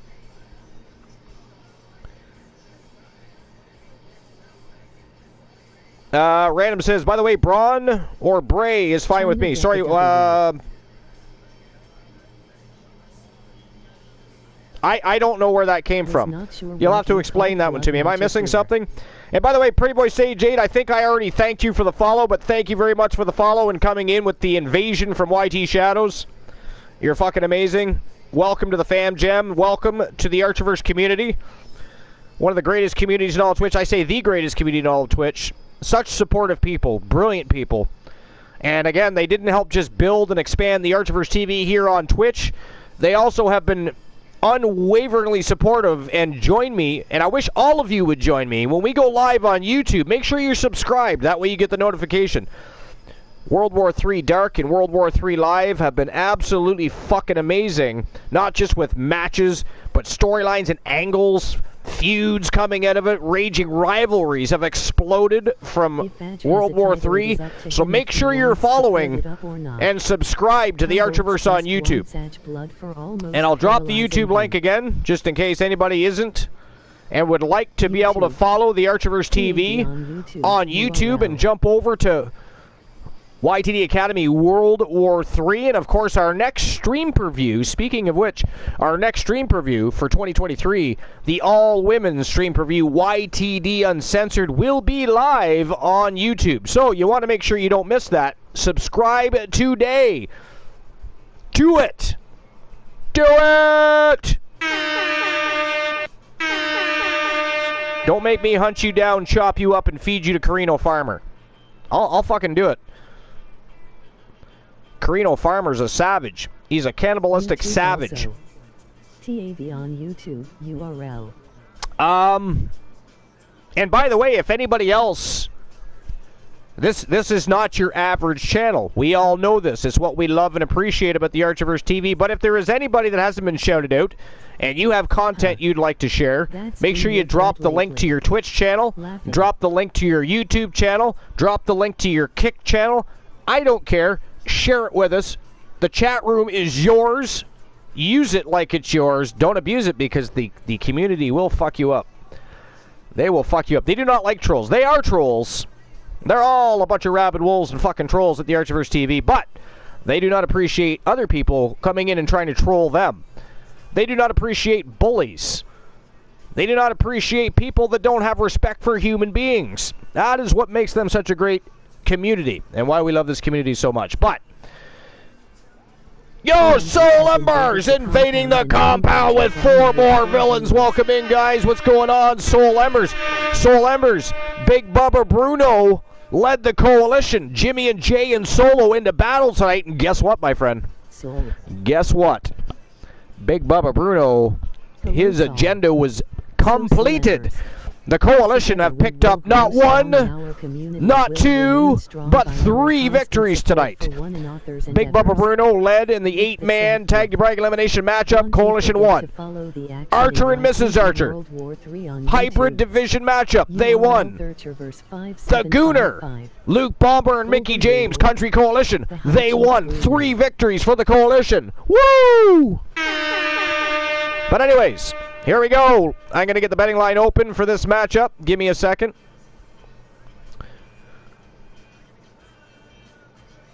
All right, so who walks out? What did I tell ya, Archer? Television champion. I almost put telephone. That's why you can't trust all that, you know, the autofill. You can't trust the autofill ever. Bigger. Is it going to be the 9th wonder of the world of China? Or the reigning, defending, and undisputed women's television champion from Team Infinitoni, the coldest bitch on the planet, January? This is a Falls Count Anywhere matchup. I'll give you 10 minutes to make your bets. Starting right now. Or now. Or now. Why will it not work? There we go. Never mind. It's fine. I had a moment. There we go. Betting line is open. Put your Archiverse bucks where your mouth is. Participate in the betting lines. It is becoming interactive. It is enjoying the show you're a part of. It is enjoying the community that is supporting the show that you love and like to watch. You can bet 1 Archiverse buck, 2 Archiverse buck, 10 Archiverse bucks, 300 Archiverse. It doesn't matter. Nobody cares how much you bet. Participate. It is part of the fun of the show. All right. And, again, if you're not already following on YouTube, get your asses over to World War III and click subscribe. do it. $1 grand on the coldest bitch on the planet. $1 grand on the coldest bitch on the planet comes from Team Froggy Mothlegs. 360. 60. I believe that's actually close to one of them. I believe the number was 354. So, Soul Embers, that puts you in the running for the channel redemption reward. And I believe Strife has already basic. No, wait, who got 000? Was that Life? Life, was that you? Ah, who the fuck just jumped on the broadcast? I'm back. I'm sorry. Oh, Oni! When you came on this time, shit popped in my ear. That was weird. I got 048. Yeah, you basically pulled a Glenola. Glenola likes to sneak onto the fucking broadcast right when I'm in the middle of a rant or something like that, and he knows I'm not paying attention to see something pop up on my fucking screen. And he's like got a megaphone in his motherfucking mouth when he first comes on. So like my ears literally burn. Like my eardrums, my one eardrum crawls through my brain, pops the other eardrum out, and then follows behind and walks across the floor. It is not okay. Not okay. But anyways, January versus China. This has been trending all day long. I've been waiting for this matchup. I am excited about this matchup. I got to tell you, these guys are so evenly matched up that it stinks to high heaven. But what do you think? I know January is your wrestler, is your superstar. You inked her to a contract, and man, oh man, have you ever done a great job with her career guidance. She is part of literally the biggest women's faction known to man right now. Probably the most formidable. They're likely going to run the women's division like a mofo. But what is your opinion of China? Are you a China fan? Do you enjoy the fact that you're now looking at a screen and seeing the 9th one of the world versus the coldest bitch? By the way, what is January's name? Is that actually her name, or is that like a wrestling in-ring name? I've always been curious. Her name's January Frost. January. Yep. Of course it is. The coldest bitch on the planet, January Frost. I mean, we should have all thought of that. I named her after the month I was born in. Who won the last match? What was the last match? Legends Championship match? I forget already. Harley Race. Harley Race, that's right. King Harley Race won. It was King Harley Race, and nobody bet on him. Don't forget to get your bets in right now. All right, here we go. Co-main event of the evening. China versus January. Falls count anywhere. Let's go. Time to turn and burn, guys. So Archer, we had the Samoan Who's fuck's clapping? Why are we clapping? That doesn't happen now. Froggy, stop it. And stop that. The number to win Not funny. It's never funny, and it's never okay. Nobody wants to hear your flatulence, nor do they want to smell it. Back to your lily pad, sir. How dare you? You know what we need, Oni? We need a pellet gun. We can just pick off the frog. That's what we need to do. We just need to shoot him in the ass. Today, Soul Embers is The Rock. Today's Soul Embers is The Rock. Who else was The Rock? Somebody else was The Rock. Was it Fiendberry? Fiendberry. I think it was Fiendberry. So we have two Rocks in the house today. We got Rocky Maivia and The Rock. Which one are you, Soul Embers? Which one? Froggy Mothlegs is gas. Yeah, clearly. But we don't enjoy it, though's the problem. I mean, listen. Either way, I'm the they created things very early in life. They're called bathrooms. And they have these things. Oni, you probably have one. A toilet, right? You have one of those toilets? Yeah, we have They one have of those. toilets that you can utilize for things like that. Or you got little brothers to go play the fart game with. Sit on his head, cover him up, and fart on his shit. You do not fart in the fucking broadcast booth. Okay? That's all we're saying. That's all we're saying. It's really not that difficult to collaborate with. I mean... Soul Ember says, either way, I'm the Samoan. That you are. Big Bubba Bruno, the Samoan Lion. And by the way, of course, after Big Bubba Bruno ran that, it was a genius coup. It didn't work out exactly the way he had planned. He didn't win the Grand Prix Championship. But he is now one half of the tag team champions. So Archer question is the wild Thanks to Luke the Gooner, of course. You got the Gooner to thank for that. Random Games with the Welcome follow. to the World's Random Games. Welcome officially to the Fam Jam Random. We appreciate you. You're a fucking legend. Thank you. And if you haven't already, make sure you jump on over and click subscribe over on YouTube. You don't want to miss any of the action because in addition to live shows, we also have dark matches periodically throughout the week. We have YTD Dark, and then, of course, we have YTD World War III Live. And our next show will be episode number 26, actually. TWA 497, but episode 26 of World War III. Soul Embers, YTD Academy Championship up. You want another shot at Jack Quad? Good Lord. You know, remember I did a redeem and gave Soul Damn right. another chance? Oh, did you? So he doesn't need... Oh, that's right. Soul, you don't even need that redeem. You could... I don't know if you can. Somebody will have to. Can somebody reimburse Soul Embers? Infinite Oni already gave him another shot at... you know what? Let's do that as a go-home happy match. I mean, we can still do the last blood match, AJ Styles versus Humboldt's. No problem. We could do that, and then we could do one more go-home happy match and have Big Bubba Bruno versus Jack Quad, YTD Academy Grand Prix Wrestling Championship on the line. What do you think? What are you thinking? Okay. All right, before we get to there, though, we have two matches left on this card. Co-main event, main event. Co-main event, China versus January. Let's go. Falls count anywhere. By the way, Oni, thanks for joining the broadcast tonight. It's fucking awesome to have you on here. Finally, the Oni has come back to the broadcast booth. Actually, you never were here before, so you didn't come back. You just came. But I was trying to give you a little bit of a shout out there. I just wish Sir Jack was here. Sir Jack, I know. He's that. I love that goes off as soon as I say Sir Jack anymore. See? It's brilliant. I love it. And I appreciate that, Froggy. I know that's you. Soul says, Archer, I got a new mic. Well, then why isn't your ass on the broadcast booth? I'm not actually using that mic right now. You're not?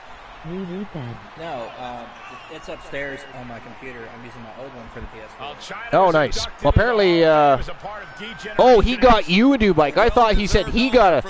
I reread it. How dare you, sir? But the question still remains, why is your ass not on here with us? You've been on the broadcast before, right? You've done the show before. You have access. Oni's here. Sir Jack was here earlier. That is hilarious. Anyways. I'm very rare, you know this. I'm very rare. You're like a fucking Pokemon. How do you join the A broadcast? One of those evolved Pokemon. That's what you're like. Rare. Not rare like a steak, because that's kind of delicious. I've seen your haircut. That's not delicious. Oh, I hear my old music. Yeah, it hasn't been changed quite yet. There's some things that I'm kind of waiting to the build up to. Well, we don't hear it anyway, but I changed it. Well, you hear it because you're on the broadcast. Yeah. But I changed it from the AM. By the way. Oh, did you? Okay. All right. What was I going to say? I don't even remember. Must have been a lie. What did I say right before you said that? A determined champion ready to defend her title. Random says, how do you join the broadcast booth? Well, if you have a PlayStation 4 or 5, you simply add the Archerverse TV to PSN, and I add you to the broadcast booth. That way, during a future broadcast, you can join us. We don't add anybody during a broadcast. This is a show that runs like a well-oiled machine. We don't fuck around, but... Time for a joke. Okay. Okay. I haven't had to do a joke in a while. I applaud that, Soul Embers. All right. Oni, you can get in on this. And Soul, here's your joke. How did the two cats end their fight? How did the two cats end their fight? You don't know? Soul, what about you? How did the two cats end their fight?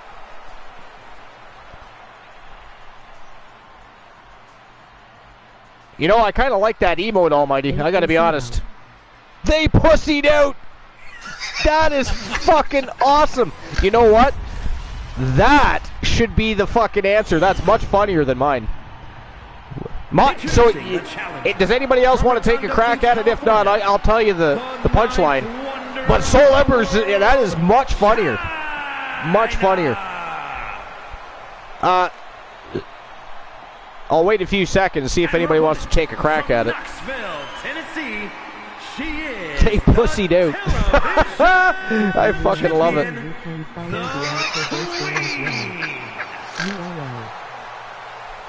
Oh, that's right. We're on Twitter, too. I forgot I had that on there. Yes, you can follow the Archiverse on Twitter. I mean, basically all the same information, if not a lot lesser, is on Twitter than, say, Instagram, Discord, or Twitch, or YouTube. But I'm on Twitter every day, though. You can message me there. I read a lot of articles and stuff there because I find it a lot less of a hassle than Facebook and other such things. But yeah, so the Archiverse is definitely on Twitter. I think we're up to 200 followers now or something. So we're climbing there. The amount of followers on the PlayStation Network itself is starting to rise. YouTube is going up. Twitch keeps expanding and growing. I mean, you guys are fucking amazing, all of you. Look out! She wants to take Froggy Mothlegs, you gonna answer? She turns it right around with a counter. So anyways, they hissed and made up. They ended their fight because they hissed and made up. Thank you very much. Hold the applause, just throw money. No, but honestly, Soul Embers' they pussied out was far funnier. I liked that answer. Byron, how does this matchup require a different mindset? Random says, ICUP. Well, I mean, if you really want to. I'm not bashful, ask my wife. Just disrespectful. It's kind of a weird thing. At first I thought it said 1 cup, and I thought, well, actually it was 2 girls in a cup, but 1 cup will do. But then I realized it's spaced out a bit, it is ICUP. The number to win a YTV championship match is 0. You said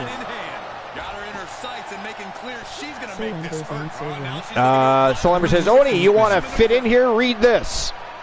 Read what? What is he reading? Yes, he does. Turns the tides. Well, here's the thing. My phone is literally about to die.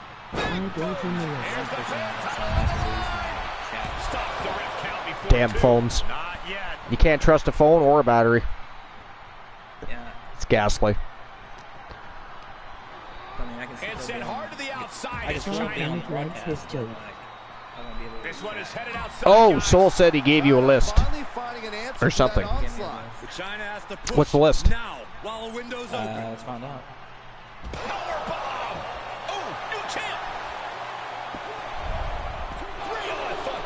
That's true, though, Soul Embers. Oni has never done a list. You are correct. Of course, it is his first time on the broadcast, to be fair. To be fair. My phone will charge as the conductor. The title's in jeopardy here. I think the paradigm has shifted. When Archer, you do it in And she's still in the game. Ken, surprised WWE returns Then I need to do it and guide him through it? What am I, a babysitter? How dare you, sir? We invite guests to the show to offer them a spotlight, a platform, so that they can become infamous with the wrestling gods. I mean, I'm not very often have to hold somebody's hand. Good Lord. Let me see if I can find my charger. Yep. Oni's going to find his charger and then check that list out, Soul Embers. The challenger not looking Don't good tell right us what the now. list is, though. We'll let Oni tell us what the list is and what it... And they're showing us that firsthand right now. Denied via Oh, and, broadcast. ooh, your pussy's joining the broadcast. I love it. Oh, they might. That's okay. Fur babies are allowed. They are welcome. They can become the mascots. Currently, Froggy Mothleg is basically the closest thing we got to a mascot. It's not funny, Froggy. Still not funny. What is it? Because every time we say Sir Jack, that happens, and now every time we talk to you, you got to shit yourself? Can you please control your bowel movements? You gave me a copy too? Okay, hold on. I'll check it out. Just don't tell anybody else. That way it's a surprise for them. On Discord, I'm assuming. But you have to admit, at this point in a Falls Count Anywhere match, there's no way you didn't expect things to be going much, much worse for him, Cole. Oh, there we go. All right, I got it in front of me as well. But currently we're waiting for Oni. Looking wobbly in the corner. She counters right back on China. She saw that one coming. Oh, by the hair, whipped across the ring. That ain't right. Momentum But I won't shifted tell in you what the China's list is. favor. I'll wait. China isn't giving any quarter, any mercy. Oni's first visit to the broadcast booth and his first list, potentially, here. We don't want to spoil the fun. Taking things to ringside. Catches the leg. Oh! That was a devastating clothesline by January. China put a stop to These guys, this is just a big struggle for control of the match. Back and forth trading. Wow, that was a wicked DDT. She kicks out. That was a 2 count only, folks. All right, she's back in, ready to go. Check out the latest craze in TWA merch. Purchase your coffee cup, tea, or ball cap right now. Click the link. Do it. And I want to see pictures of you guys with your merch, by the way. If you get a t-shirt, a hat, or a coffee cup, I want to see those pictures. Life is Great is already planning to buy a tea, I think, and a coffee cup. Look in the arms. Pedigree. The champ's eyes look glazed over.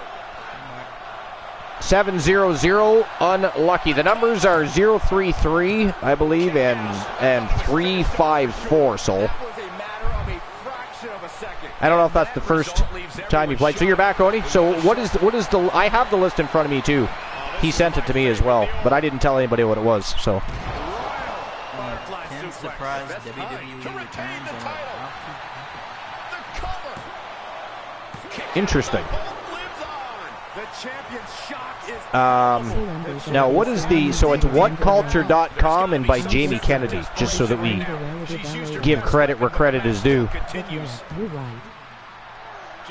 Now is this a list you Soul, is this a list you were expecting Oni to read? Run out of ringside and back to the mat.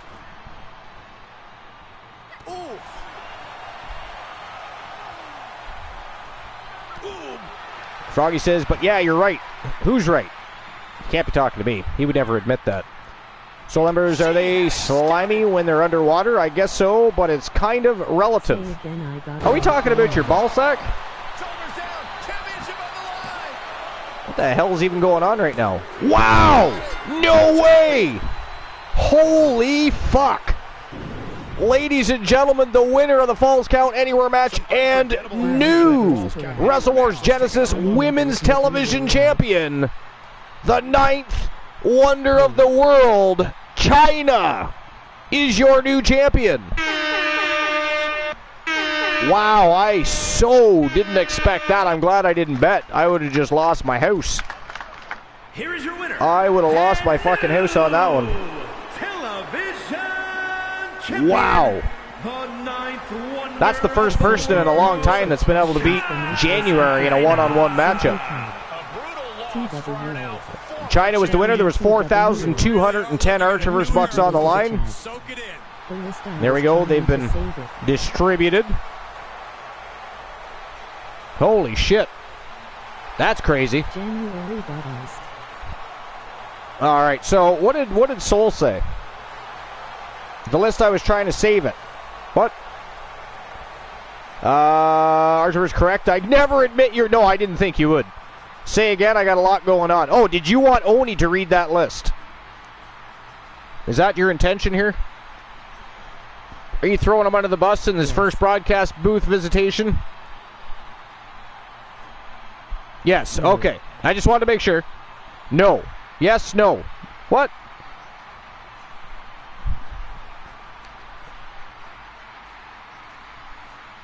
January got iced. Oh, Froggy Mothlegs taking shots directly at you, Oni. Elusive KT says, never bet against China, you fools. Ember says, yes to have him read it, and no, one is under my bus, but gee. Oh, taking shots at the great Glenola. He's, of course, not here. You know what? If I had to guess, he's probably lurking, though. Just got me some easy money. Hey, I don't know for sure. Sometimes when he doesn't say anything. Depends on exactly how bad he's feeling or how good he's feeling. He hasn't been in the chat, so we won't be able to tell by trying to type his name in or anything, but he does lurk quite frequently, even if he's not feeling well. All right, so before you get to that list, main event of the evening, and I'm going to get the betting line open here in a second. This is for the men's division's television championship, and of course, it is the reigning defending champion, JC, from Team Sir Jack the Greatest. Oh, wow, it even does it when I announce the match. Cool. He is putting his championship on the line, member of the Coalition, of course, against Psychosis, Kyle Riley from Team Life is Great, Johnny Rainbow from Team Infinite Oni, and of course, from Team Snorhawk 64, the man that returned with a bang, Carlos Hawkins, looking for championship gold.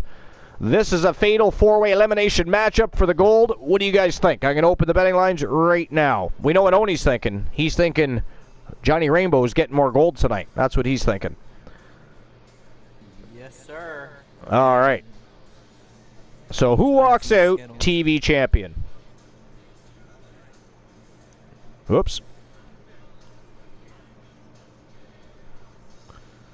Is it going to be Carlos Hawkins? Better be JC. Johnny Rainbow?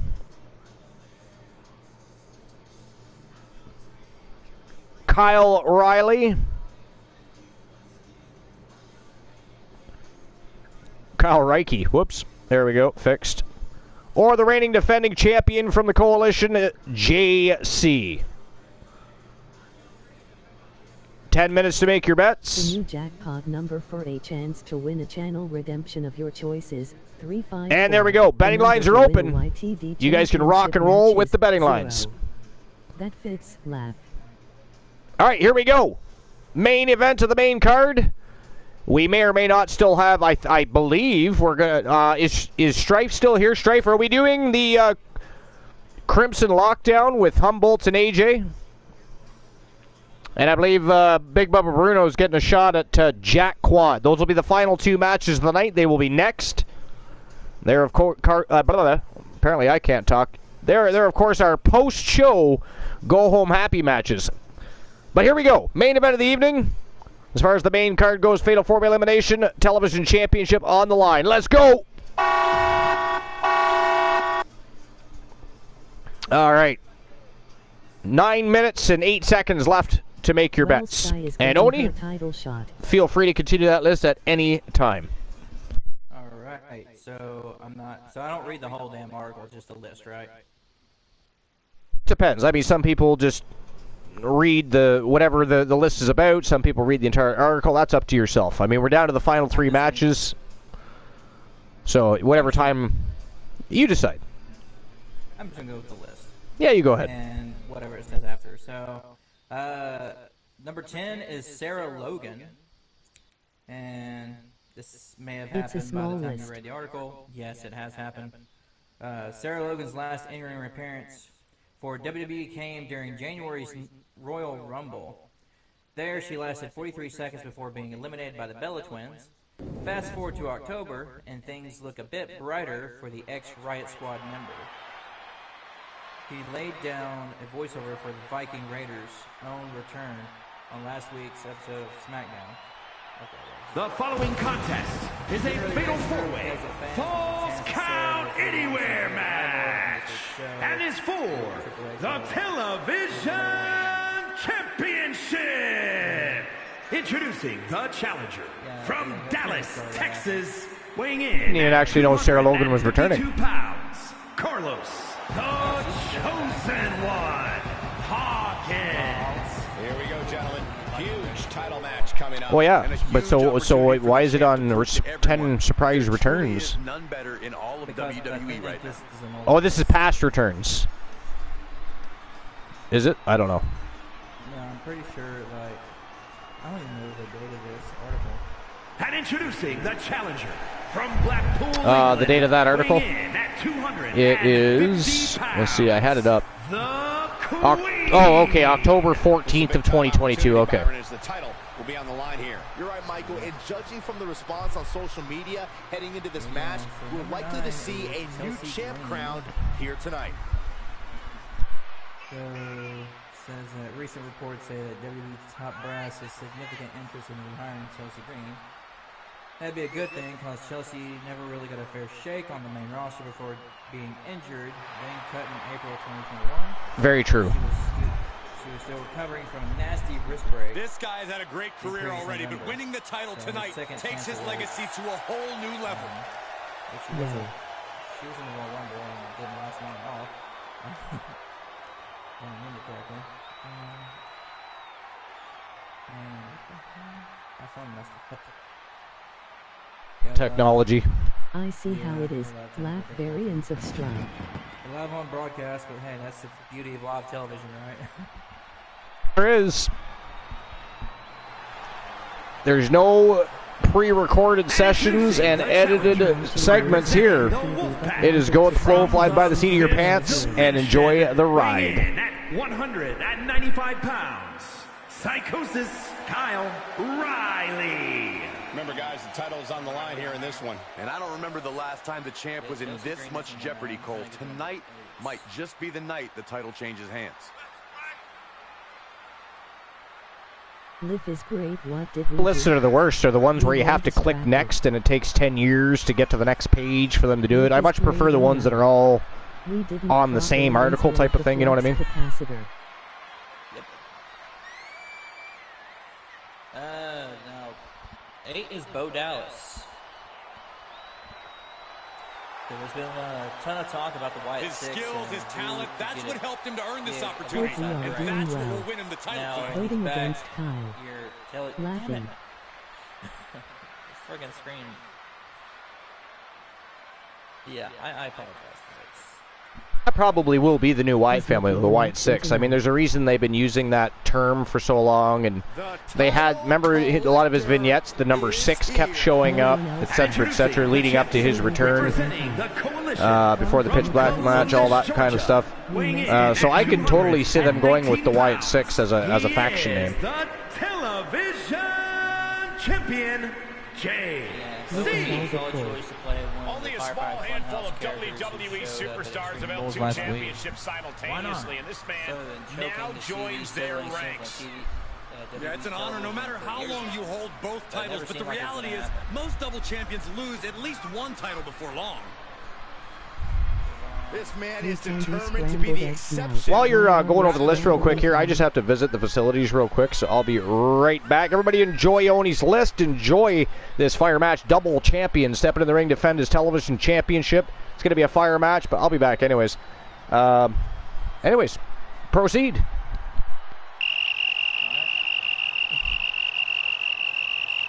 You talk about standing at the top of the mountain. This guy is at the peak Number of Mount 7 Everest. is Eric Rowan. Indeed, it is going to take a monumental effort to take either one of his guys' titles. About why he knocked back a full-time job with AEW recently. It's actually quite heartfelt.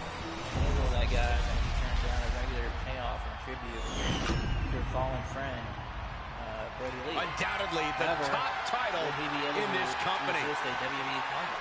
I'm hidden by the way Stripe.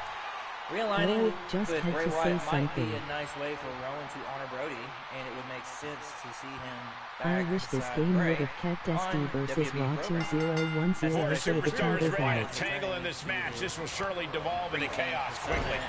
Yeah, you really have to be on your toes in a fatal four-way. Attackers from every direction using anything they can get their hands on to gain an advantage. And in the end, only one superstar will stand victorious. That kind of force in the arm can have lingering effects. Looking for something, anything under the ring. For big, early dudes like Rowan. Tornado DDT! Talk about devastation. Going on to the next one. Oh, saw it coming. He takes control. Uppercut! Man. Naomi. Telegraphed that one and delivers a blow to the gut. Setting him up, Naomi has Russian been- leg sweep. Ooh, bang! Naomi hasn't been since. And a carefully measured knee drop. Naomi hasn't been seen since blocking her. And what's the difference between preparing for a falls count anywhere match versus, say, a no DQ? In a no DQ or Extreme Rules match, you'd at least have to be pinned in the ring. But not here. There truly is no safe harbor, so it's important to mind your surroundings. Field of blow entrance before now. This standoff wants even more continues out of his post opponent. Vince McMahon, which is That's a unique suplex. Wrist clutch Trips or suplex. Stephanie Perfect. McMahon will reach out Hits to him with the counter. Sure. Whip Come back into the ring. aggressive attention. Oh, my God, a small More package buses were under his robe. Women's scene. Holy kicked out. He's still in the fight, but for how much longer? Reigns down an elbow in retaliation. Teeing off. Incoming! Shot to the gut will break things up. The adrenaline is pumping, Or maybe and the WWE Universe is on his side. Minutes to the Bloodline. Sami Zayn's status with the group is permanent. Has it hooked in. And she could help Inverted as vertical Jimmy suplex. and the family to get ahead. Basically, And he gets set back into the ring. Get Jim back on track. Getting tossed. With Jay's way of thinking. Outside the ring now. He has no need to rush. Powerless position to be in right now. The champ taking their share of hits now. Staggering to Number his 5, feet, but he Sasha won't Banks. like what's coming next. How about her old Oh, tag nice team takedown. partner? They're going to lock it in. Sasha Banks remains one of the Bell biggest, most lock talked is about in. stars An WWE extreme has. amount of People pressure eagerly await her in this next move. submission No hold. amount of He action rolls or other pursuits critical can time match the here. Can spotlight. they get out? Are Sasha they gets gonna tap? wherever, Can they break this hold? whenever And they she's do. on top What of the is pro it going wrestling to world. take to put him Brace away? yourselves for another round soon. Things seem to go one way for Banks when she doesn't feel like she's Canadian getting what she backbreaker deserves from the submission. company. Will This this isn't the first boss match she's had end as on a WWE, submission and it may on not a be the tap last. out? This is an Despite that, agonizing Triple H position will to be definitely see in, what but able Sasha to break brings the to the grip. party. The new And Jack escape. Card number 30 chance to win a channel redemption of your choices. 154. The number for winning all TV championship matches. 0. The title's Taking going the rest. nowhere. Kiss your dreams. Soul Embers How were is that numbers all not 2, great? 1, 7. Good luck, Soul Embers. There are some amazing and fun channel rewards to choose from if you Ready are to the ring choice. now. Would be the best plan. Several pass out. You've got to wonder how much has been taken out of these superstars thus far. And is there anything left? Things out. He's taking this to the floor now. Soul Embers were numbers are 9, 7, 5. Good luck, Soul Embers. There are some amazing and Sure, fun he's pumping channel himself rewards up, to but he's choose also from if giving you his are the opponent choice. a chance to recover. Ah, vicious knee to the face. The counter. Stopped them in their tracks with a kick to the gut. Suplex. This one I Shoulders down. Number 4 is Zack Ryder. And Matt Cardona. 3, no. Both competitors exactly digging deep into their well to keep he's this doing. match going.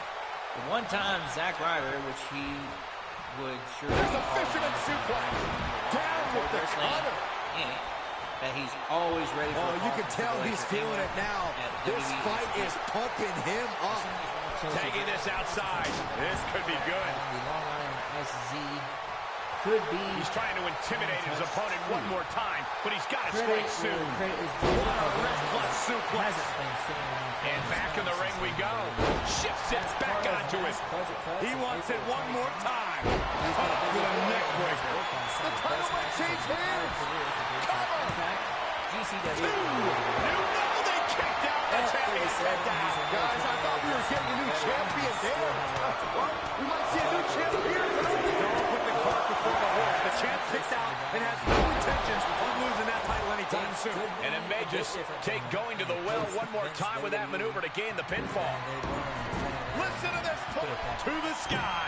Good Lord, taking flight. And after that, you know things have just kicked up a notch. Pedal to the metal right now. Bowling. Forearm's gonna cut off the wind. Guillotine applied. The Fans official. have been salivating over the thoughts of the clash between The Rock and Guillotine locked in. This is all. That was an incredible count. Great. Cheers. I think the champ's got it. Transformation to the best all-rounder in the biz has upped the Is it enough? anticipation. The cover. Of course, you can only hope that if The Rock is I am shaking my head in disbelief over how he managed to get the shoulder up. time on his hands. Oh, man, you can see he is feeling it now. If it doesn't interfere with his day job, and that's just the way it is. Still, the match must happen before. Popped right in the face.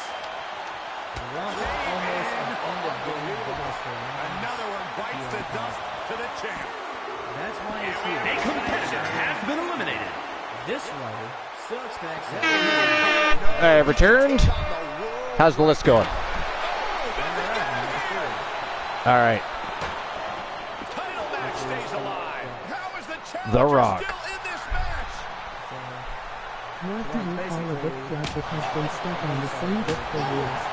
So basically, Carlos Hawkins is out. Now would be the time for everyone to clear out. Easier said than done. They are not concerned about anyone else's well-being. Roman's transformation into the best all-rounder in the biz has upped the anticipation. What a takedown. Of course, it can only happen if Rocky's Hollywood schedule isn't too busy, and this dude doesn't have a lot of spare time. Oh, Fujiwara armbar. Squeezing WWE will only work if The Rock, if it doesn't interfere with his day job, and that's just the way it is, period. Of course, that's a unique suplex.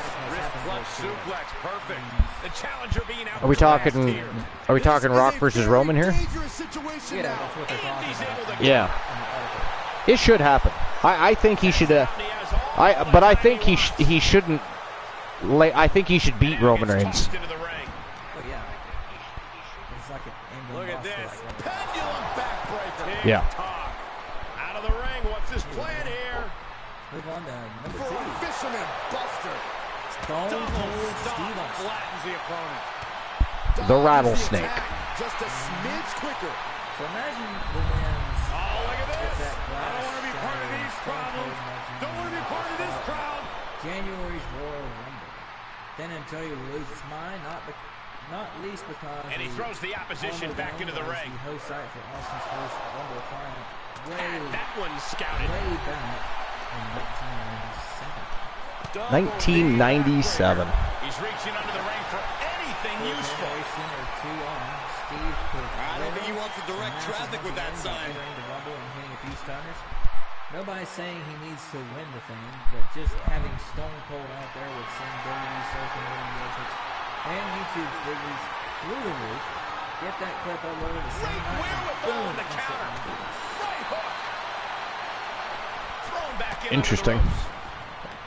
I mean, I think that The Rock and Roman draw huge ratings. First and foremost, That should do it right you know. there. But the thing is, though, I don't think I'm probably not alone in thinking The Rock needs to beat Roman Reigns. They're in the men's division, but also unbeaten. He should be the one to take him out. He should become, the head of the table. 2 count. You know. A competitor has been eliminated. Oh, Johnny Rainbow has been eliminated. It is down to JC, the reigning defending champion, and Kyle Psychosis Riley from Team Life is Great here. This has been a great match. Flipped over into an arm drag there. Hawkins was out first. I was a little surprised about that one, I'll be honest. Ooh, well planted knee. Ouch. All right. This place is going insane. The ground beneath my feet is shaking. So there's a reason why Eva is number 1 on this list. WWE refuses to stop trying time and time. Double stop. flattens the opponent. The champ has this one in hand now. 2 count. Somehow he kicked out. It was almost just lights out on their championship dreams. Let's see if that kick out was a spark or if it's a challenger's last gasp. When your opponent can hang after all that, you're wondering if earning a win might just be impossible. Peacock. That still makes me laugh. I don't know why. The inner child comes out in me when I hear Peacock. I don't know. Want to make sure we're inclusive. ARMD, but doesn't mean who can Uh-oh, this is just I mean, I don't know. Do you like Eva Marie? I wasn't a biggest fan. Yeah, same. Yeah. No, I can't say I was ever invested in Eva Marie. At the same time, it's not like I minded watching her wrestle or anything. I don't know. She just never personally gave me any reason to invest in her career. Like a lot of the others have. I don't speak for everyone, but... The thought of Set up in the corner of the ring. could become a key member of a stable headed by Bray Wyatt sounds like a fever dream somebody had. Being fair, though, 2022 has already witnessed Vince McMahon wrestling and retiring. Steve Austin's comeback and...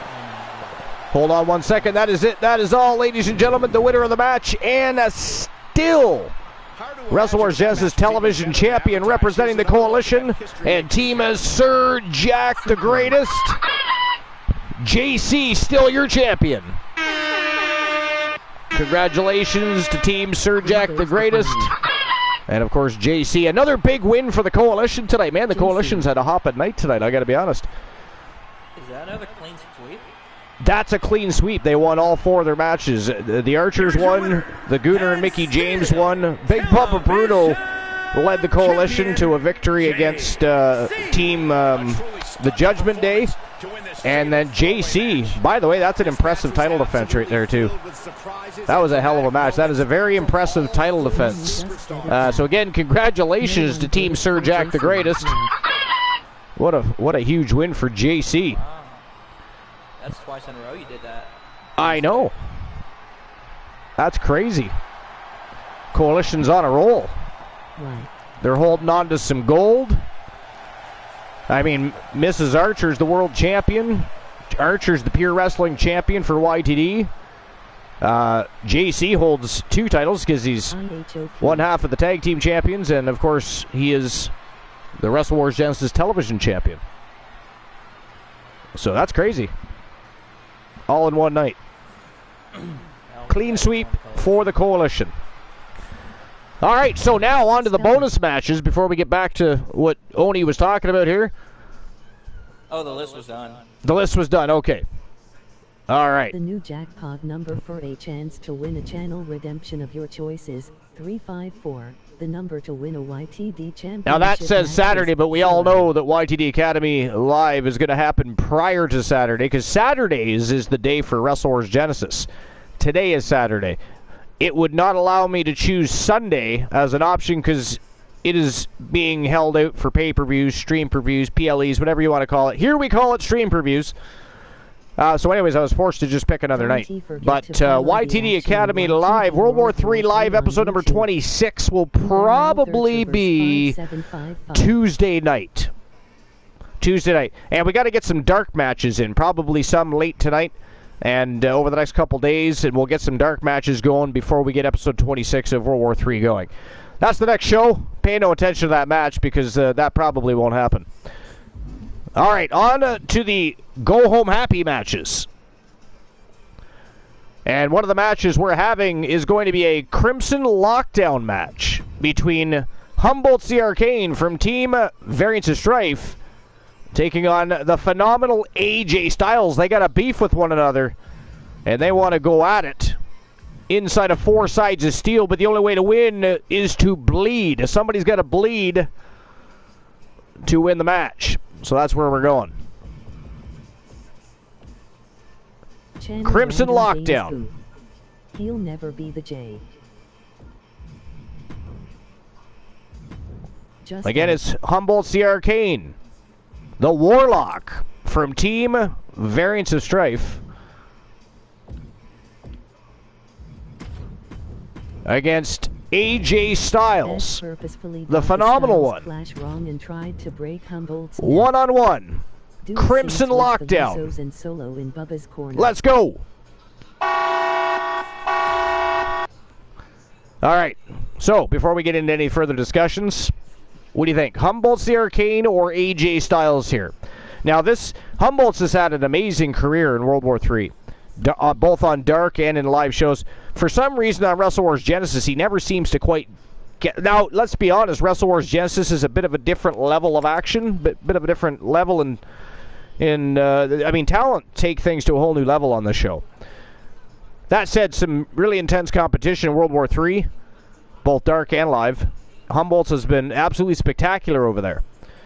But what do you think and for whatever reason, the beef with AJ Styles, but what do you think? The phenomenal one or the Warlock? He has been in multiple matches on Genesis.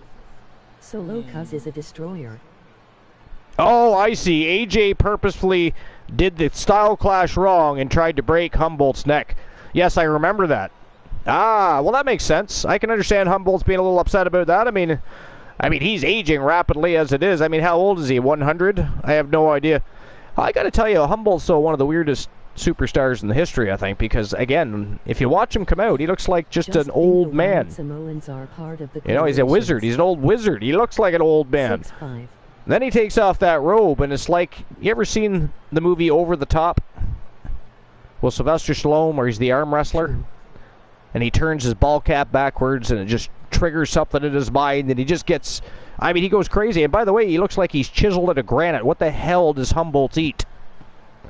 He is 100 years old and looks jacked as The Rock. It's crazy. It's unnatural. But anyways... 551, unlucky. Numbers are 033 and 354. There are some amazing and fun channel Solo Cuz he's a destroyer. Check out the latest craze in TWA Wait, what? merch. I'm lost here. Purchase your coffee cup, tea or he'll never beat AJ? URL. Okay. But he broke Jimmy's ribs. I think Solo's requesting a singles match for Bubba to have the Usos and Solo in his corner. Who did? Soul Embers did. Oh, he redeemed a dark match? No, he just, I think he just typed it in chat. Oh, it was just conversation in passing? Yeah. Yeah. Humboldt's, and by the way, it doesn't look like we're going to be able to do that match. Spell. Yeah. It amplifies my now the only... 10-fold. It's Soul Embers, your numbers are 2. The network is telling us that we've run out of time allotment, apparently. Because the problem is if I try to restart the match, it also restarts the broadcast. So, that said, apparently no go-home happy matches today. But what we're going to do is we're going to invade Joe Link, who is live right now. He's not running his show. He's got a completely different game on the go. But we need to show some love and support. It's the first time he's ever played the game, and he's streaming it. So we're going to visit Joe Link. And I want to tell you, this has been an awesome fucking show. Great show. Added more fuel to the fire on the road to the first all-women stream per view. Bye. Which, of course, is YTD Uncensored. It'll be live on YouTube. So if you're not already following us on YouTube, make sure you subscribe and follow the action. You are following the very best in fantasy wrestling excellence. And thank you for the follow, the T123. We appreciate you. Welcome to the Fam Jam. This is the very ending, unfortunately, of episode number 496. It was a great show. We continue to the road to the next big stream per view. And it's, of course, going to be on YouTube Live, YTD Uncensored. All women stream per view. First ever.